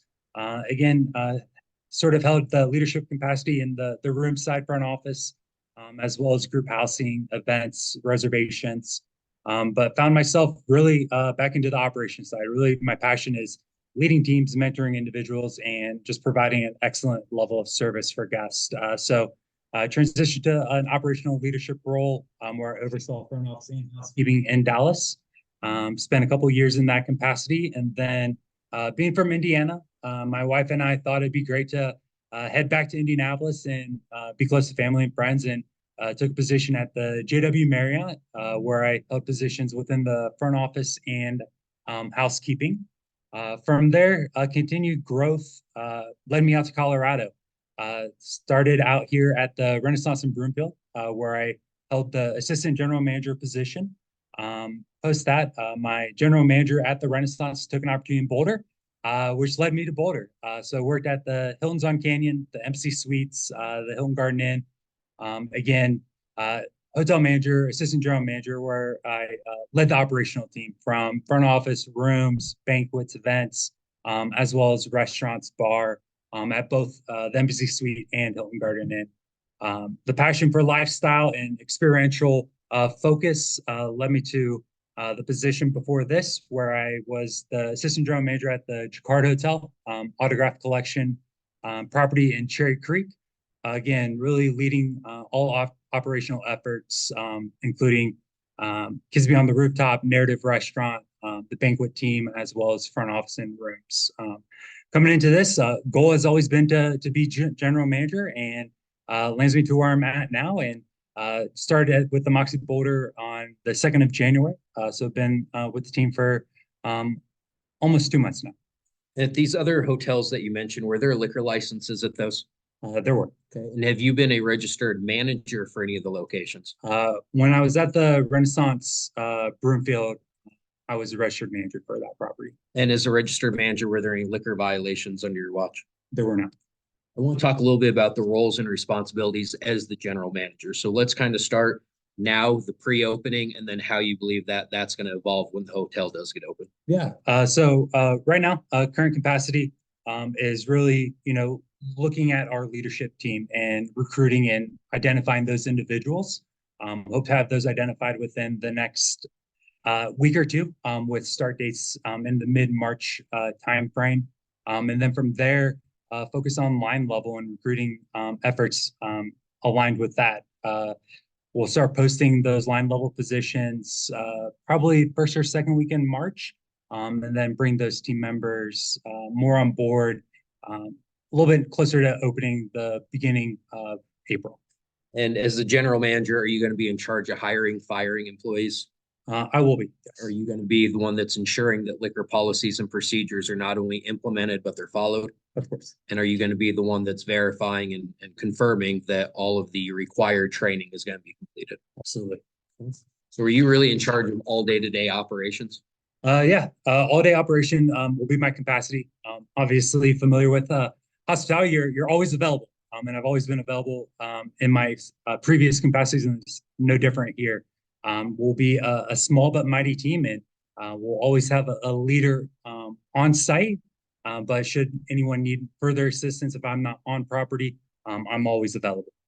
Let's talk a little bit about the concept. How would you describe the concept of Moxie generally, and more specifically the Moxie Boulder? Yeah, to sort of touch base on Ms. Mitten's comment on being a place that's approachable.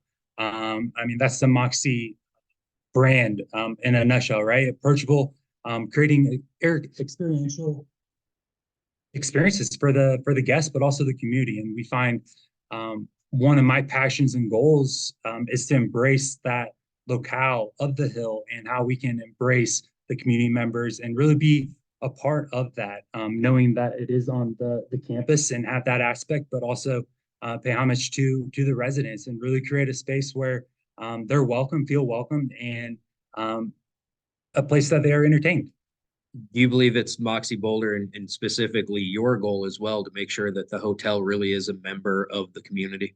Absolutely. I've had the pleasure to be introduced to some of the Hill Association members, some members from the SYNC, as well as Visit Boulder and the Boulder Chamber already, and look to expand on those relationships as we progress. And are you aware that Boulder has a responsible association of retailers? I am, yes. Start off already with an introduction and mayor inquiry to be a part of that organization, as well as some other efforts. And then you heard Officer Rec talk about a lot of the fraudulent IDs and doing bar checks and compliance checks. Explain to me why it's so important to have a good relationship with Boulder PD and what steps are you taking at this point? Yeah, absolutely.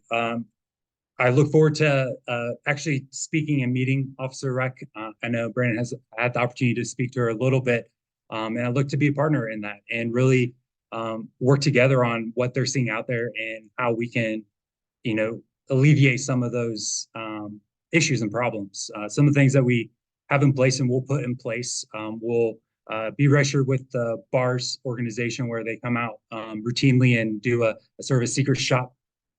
As far as training, onboarding, as we build out the team, being a new opening, I have a great opportunity to ensure that everyone's trained properly from the get-go. So that'll be the initial focus with standard operating procedures, tip certification training, and then progress with some more Marriott systems training, but even before the hotel opens, to include really diving into those policies and procedures for the property. As far as identification, everyone, if some are requesting multiple drinks, and for each individual, to also can have a continuous training and pass on between shifts. So if there's any incidents where individuals need to be addressed, that the team is aware of that. And then keeping a calendar, sort of what you discussed previously, as far as ensuring that the team stays certified. We don't want to expand or have those individuals serving if they're not currently holding a certification. You heard Ms. Minton mention before how important it is to have the hotel really a part of the community and help people experience Chautauqua and other parts of Boulder. How is the Moxie Boulder going to help the guests experience Boulder and also potentially help other businesses and local businesses on the hill? Yeah, with the property, it'll be an opportunity for us to really partner with local vendors, local boutiques, as well as spread the word for those hidden spots on the hill. We'll looking to generate collateral that is provided to the guests upon arrival and available throughout their stay that really identifies those local gems where the guests can have that experience, to include Chautauqua and the hiking trails, but really, again, allow that guest patron to have an experience outside of the hotel. But if they are in the hotel, we want to bring in some of that locale into the property. So we look forward to those future partnerships and pop-ups. Let's talk a little bit about the menus that are going to be offered. Let's start first with food and then alcohol. Describe the food menu that you're anticipating. So the food menu will be to the Marriott brand standard for the Moxie brand. We'll offer breakfast, lunch, dinner from sandwiches, salads, flatbreads, bowls, to other elevated offerings, tacos. Again, the Moxie brand is sort of a fun, unique experience, and we'll look at our food offering and adjust as we see fit for the clientele. And the full meals are going to be available at all times as required by the liquor laws. Is that correct? Correct. Okay. And then as the kitchen is closing down, you're still going to be offering sandwiches, light snacks? Correct. And at least 25% of the gross income from the sale of food and drinks is going to be coming from meals. Is that right? Absolutely. Yes. Okay. Describe the alcohol menu for the authority, please. So the alcohol menu, again, being part of the Marriott family and the Moxie brand, there are some brand standards in place. Starts off with 6 signature cocktails that we'll look to expand and grow on, introducing some local spirits. As far as beer, again, a number of standard offerings. I think it's around 7 or 8. Again, expand that based off of local offerings. And then wine, very similar, from 7 to 10 by the glass bottle offerings. And I think you've made it clear, but just want to touch on it. It's not a beer and a shot kind of establishment. Is that correct? Correct. Okay. What do you anticipate price points being for various drink options? We'll find that a cocktail anywhere from 15 to 18, beer probably around the $8 mark, and then wine fluctuate again, price similar to the cocktails, $15, $18, $20. And have different specials such as happy hours, things like that. Is Yeah, that right? absolutely. And you've talked a little bit about the employees that you're trying to onboard, some of the management and leadership team at this point, and then the line Team sometime next month. Approximately how many employees do you anticipate having? Total, including leadership, probably around 50 total. And approximately how many members of management or leadership positions do you anticipate? Roughly about 7 or 8.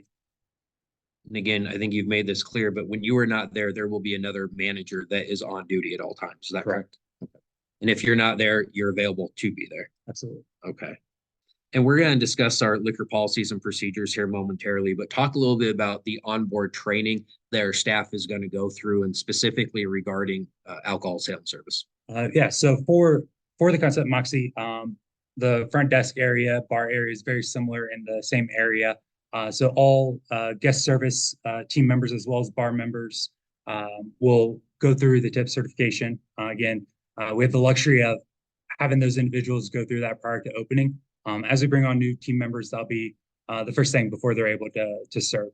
From there, again, diving into those policies and procedures, probably roughly about a 2-3 day training for that, and then lead into more Marriott specific system training.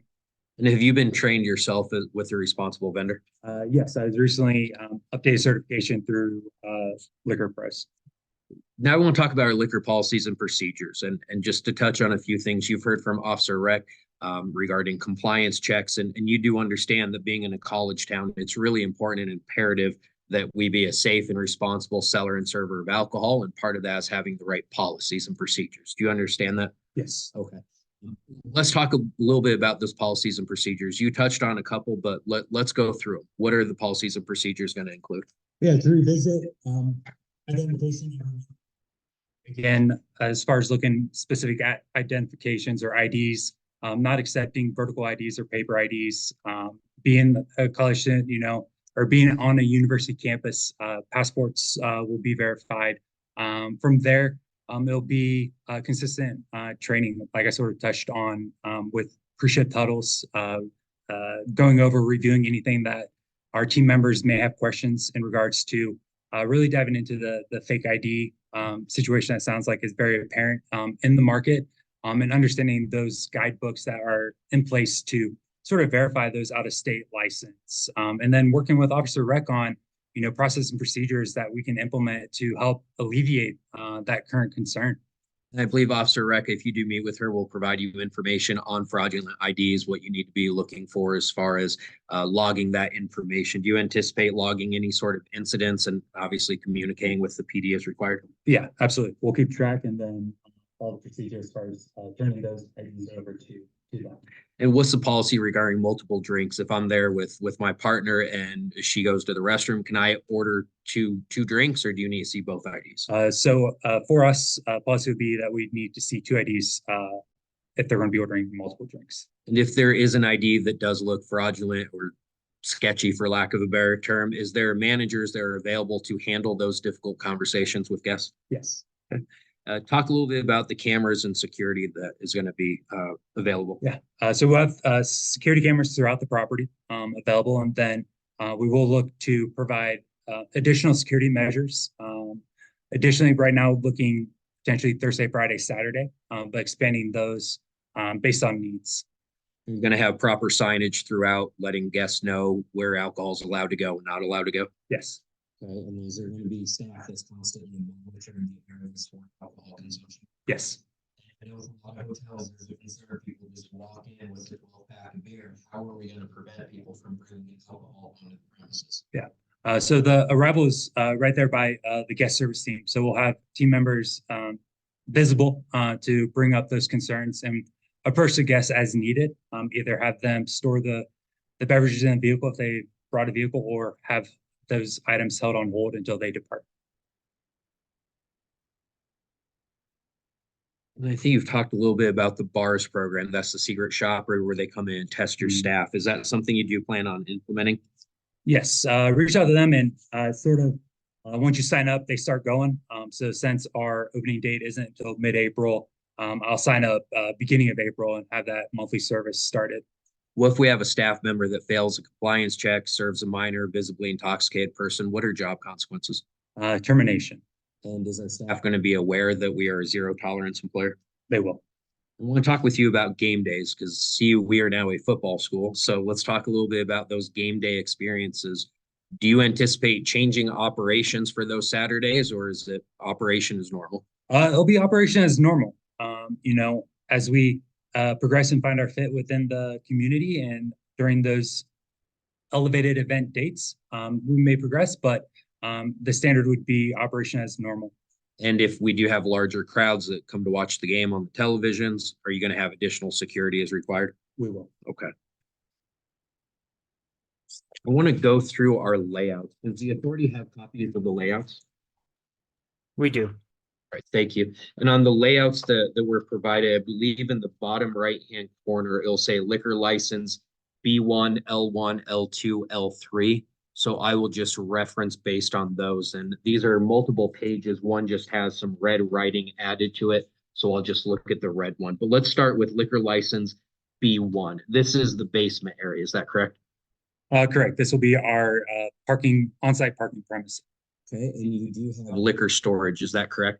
Correct. On the, I think, north end, there will be either key or lock access storage. And who's going to have access to that key or lock? It'll be leader only access. We are looking to license the entire area. Is that correct? Correct. All right. The entire basement area.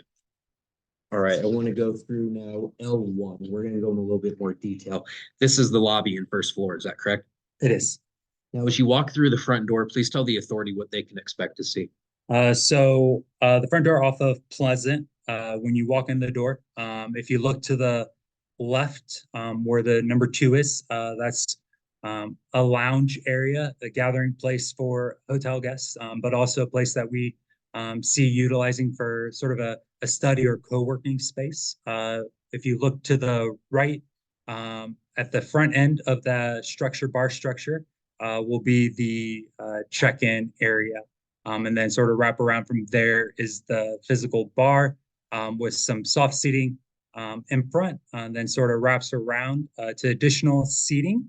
And then just north of the bar, again, another area where that number 4 is, where we'll have some lounge casual seating. Over to number 5 is sort of where we have our indoor-outdoor patio, which is visible through from the bar to outside with glass door panels that are sort of accordion-like, so it can create an indoor-outdoor space. And then if you look at the number 7, expanding off of the patio, will be an enclosed fire pit with a gate around there and railing. And then expanding north a little bit on the north end of the patio, there is another small fire pit. Well, let's talk about 7 and 8. You are able to visibly see the outdoor area from inside. Is that correct? You are. And so there can be constant monitoring if people are on the outdoor patios. Yes. And the outdoor patios are going to be enclosed through various railings. Is that right? Correct. And there'll be proper signage there notifying guests that alcohol cannot come or leave. Correct. Okay. And that whole area where we're looking at 3, 2, 5, 4, that entire area really is open. Is that right? Yes. So there is constant monitoring that's available from staff. Mm-hmm. And let's go a little bit further north here. We're seeing numbers 11, 10, 12, 9. Talk about what those rooms are. So yeah, as you continue down quarter on the first level, right in front of 11 is the fitness center. 11 represents a small meeting room, boardroom. And then 10 is representative of our meeting room E, currently named, smaller of the two. 12 is a outdoor terrace that incorporates the event space. And then 9 is another meeting room that is dedicated to events. And we are asking to license the entire first level, is that correct? Correct. And even though you don't anticipate, I assume, people drinking alcohol in the gym, it's more for if someone goes to check on their partner or fellow guests, that there's no liquor violations by them carrying in their drink. Is that right? Let's talk about these private areas, the 10, 12, 9 that can be rented out. If those are rented out, will you have assigned staff in those specific areas to make sure there's constant monitoring of alcohol? Yes. Okay. Let's go through to the next page then. We are going to be on liquor license L2. So this is the second level, is that correct? Correct. And these are just guest rooms, is that right? Correct. And so we're asking you to license all the guest rooms, right? Correct. And tell me a little bit about these rooms. How do you anticipate there being alcohol consumed in these rooms?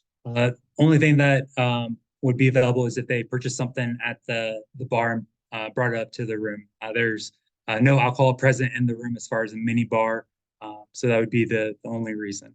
Are you anticipating there being room service with alcohol? We do not. No. Okay, so it really would be if someone orders a drink at the bar or they want to finish their drink from the bar up at their room. Do you anticipate selling buckets of beer for people to bring back to the room? We do not. Let's talk a little bit about how old you have to be to actually register for a room. Obviously, concern may be that you're on the hill. Is this going to become a student hangout in the rooms? What do we do to help monitor those situations? So for reservation booking, age limit is set at 21 to reserve a room. And are we going to have staff members that are cognizant of these rooms and walking the floors to make sure that everyone is staying safe? Okay, let's go to the next floor, which is liquor license number 3. And again, this is the same where it is different guest rooms. Is that right? Cool. And then the one addition is an exterior roof deck. Is that right?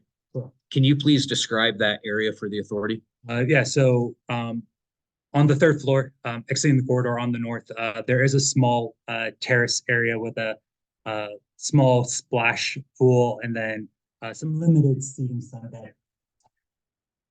And if that area is rented out for an event with guests, will you have staff that's dedicated to that area? And how is it accessible? So there is a key only accessible door at the entrance into the terrace. And you are aware the Boulder does have different hour restrictions based on the interior of the patio, the exterior roof deck. Is that right? Correct. And we'll program accordingly. So you can actually program access to make sure people are not outside certain areas consuming alcohol when they're not allowed. Correct. I want to go through a couple of miscellaneous matters. The applicant does have possession and control of the licensed premises or potentially licensed premise through a lease for at least 1 year, right? Yes. And did you post the premises, sir? I did. And to the best of your knowledge, is that premises still posted? It is. Did you verify today that it was still? I was on property around 12 o'clock earlier today, and it was still present. That you think is important for them to know, either about yourself being the GM or specifically the Moxie Boulder? Just to touch on really that sense of community that we look forward to really embracing that, being a part of that. And as Ms. Min sort of mentioned, the growth of the Hill and really attracting guests to take advantage of all that the Hill has to offer. So myself and the future team, that'll be a focus. And we look forward to really embodying the Boulder community. And I have no further questions. Are there any questions from the board members? The only thing I just wanted to say is I'm very happy that the sidewalk is open again because yeah, going around that's been a bit difficult getting to the hill. Any other questions or comments? Not seeing any. Mr. Sandberg, is there anything else you'd? I have no further witnesses today. I do believe that we've carried our burden in this matter. I do believe that there's a need and desire. I think we've clearly shown that we'll be a safe and responsible seller and server of alcohol. And I do believe it's in the brand and it's Mr. Swisher and it will be his team and the ownership that they really want to be a member of the community long-term and do understand that responsibility and are excited to do it and want to see residents like Miss Mitten come for drinks there. And I know it's a destination place. I've already been talking to Mr. Swisher about trying to get my room for those college football Saturdays. So I do think it's going to be a great great part of the Hill in Boulder in and of itself. So we do thank everyone's time and consideration and respectfully request that you approve our application. I did have one last question, and it's not really in regards to the application. It's just more curiosity. Do you know what retail you're putting in on the first floor yet?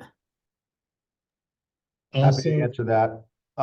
Yep, so we've signed 2 leases in place.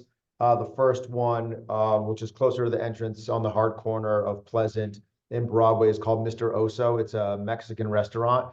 It recently won a Bib Gourmand from the Michelin Group, which is Michelin star basically has a secondary award for restaurants that deliver great value, much lower pricing, but really awesome food. There's 2 in Denver, 1 in Rhino, 1 in Wash Park. Really awesome. The local operator is Culinary Creative. I think they're the largest local operator in the Metro Denver area.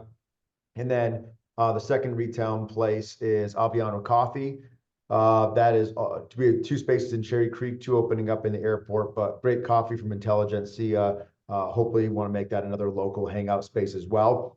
We have 2 1,700 square foot spaces left over that are closer to University. We're looking at a pizza and wine concept. We're looking at a juice concept. Likely going to be all F&B as we look to activate that courtyard throughout the community and make it just an overall centralized gathering place. Great, thank you very much. You're welcome. All right, and thank you, Mr. Sandberg. At this point, we will close for deliberation. I think this looks very well put together. I don't know how everyone else feels, but I would make a motion to approve. Yeah, I just want to say that on top of being very well put together, I love the community aspects. Love hearing about some of a larger company like this being a part of our community. Really well put together. I'm really excited to see that. I think it's a no-brainer. I'd make a second to approve. Member Absalom, second. All in favor, say aye. Member Califano, aye. Member Absalom, aye. Member Carr, aye. Member Roberts, aye. License approved. Good luck. Thank you all so much, and a special shout out to your team. Ms. Teague was great. It was a big project, and she helped throughout the whole thing. So we appreciate her and Ms. Kellogg as always. We can't wait to see you all there. Thank you. Thank you.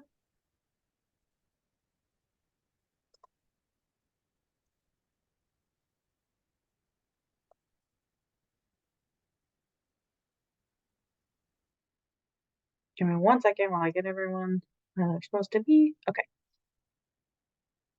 All right.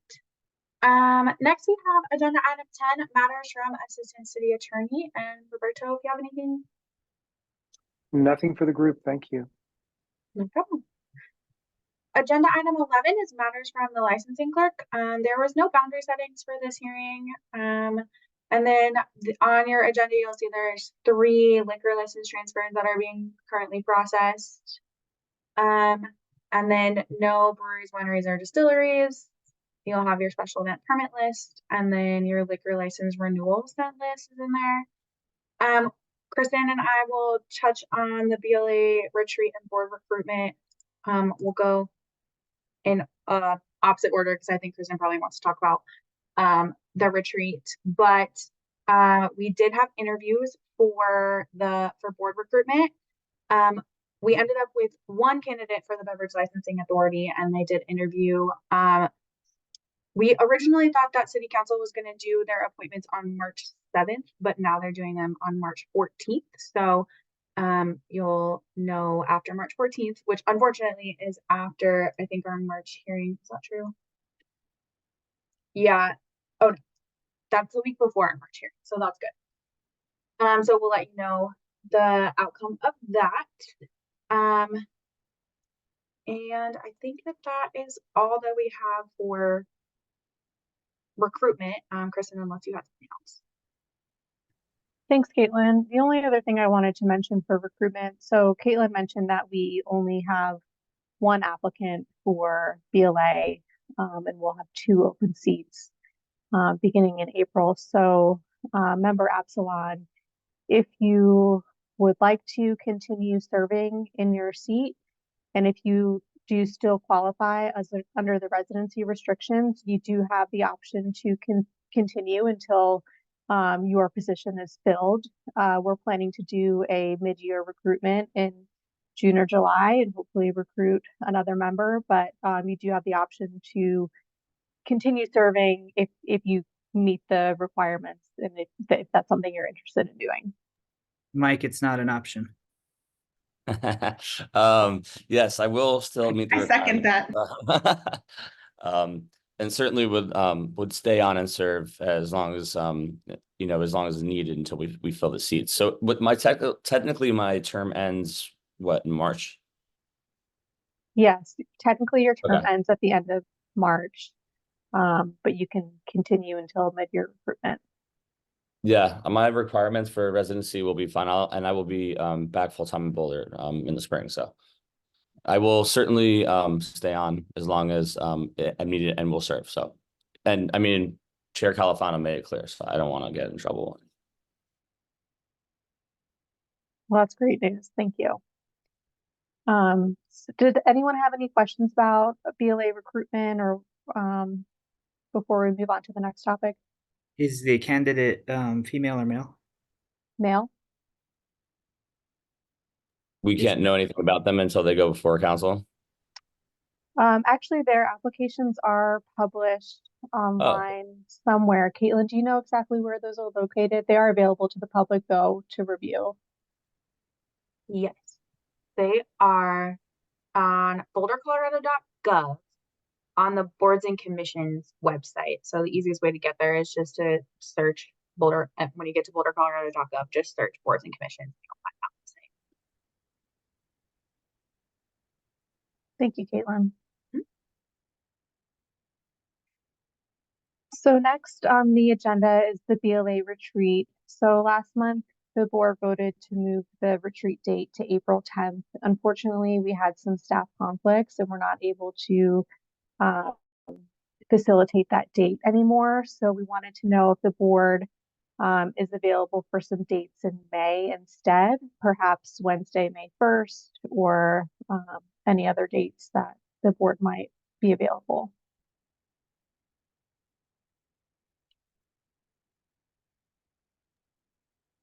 May is better for me, and I don't have exact dates. If you have something in May that works better for the other authority members, that's fine with me. I'll be in process of getting back into the States right early April, but May just makes more sense for me. But whatever, and you guys are in your full-time thing there, so I just want to see what the authority members like, and I'll follow suit on that. I can do May 1st. I can do May 1st also. I can do May 1st. Great, thank you all for your flexibility. And then is everyone still comfortable with a 4 p.m. start time? Okay, excellent. Thank you. And then in addition to that, we did share a draft copy of the agenda for the retreat. We're happy to take any comments and make any changes. Obviously, we'll need to change the date on that agenda to the updated date, but is there any other changes that the board would like to see to that draft agenda?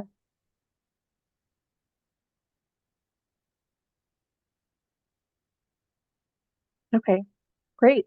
We do still have some time between now and May, so we'll continue to check in with everyone as it gets a little bit closer, but that's the agenda that we'll be working off of going forward. So thank you.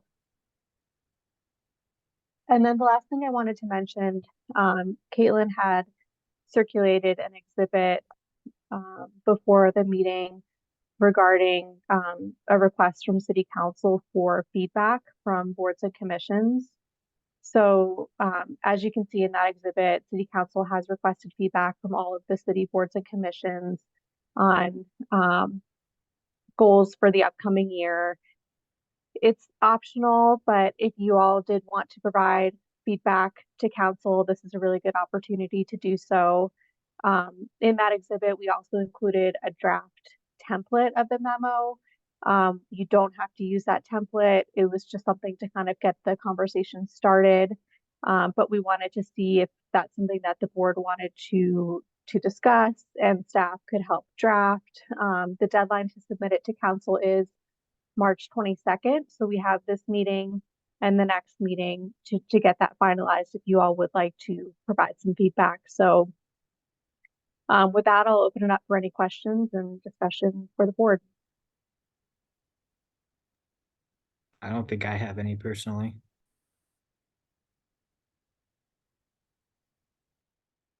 Yeah, I can't think of anything that comes to mind, top of mind.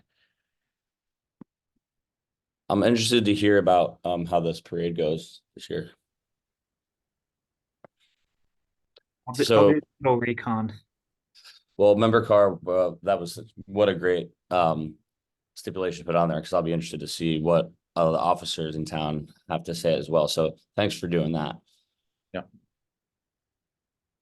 And I suppose I can make a motion to adjourn at this point. Unless any board member has anything for agenda item 12. The only thing I wanted to share with the board is that next month it's looking like I have a potential conflict with the meeting. So I will likely either be late or I may have to skip next month's meeting. But I will know at least a week in advance and be able to share that. So just a heads up.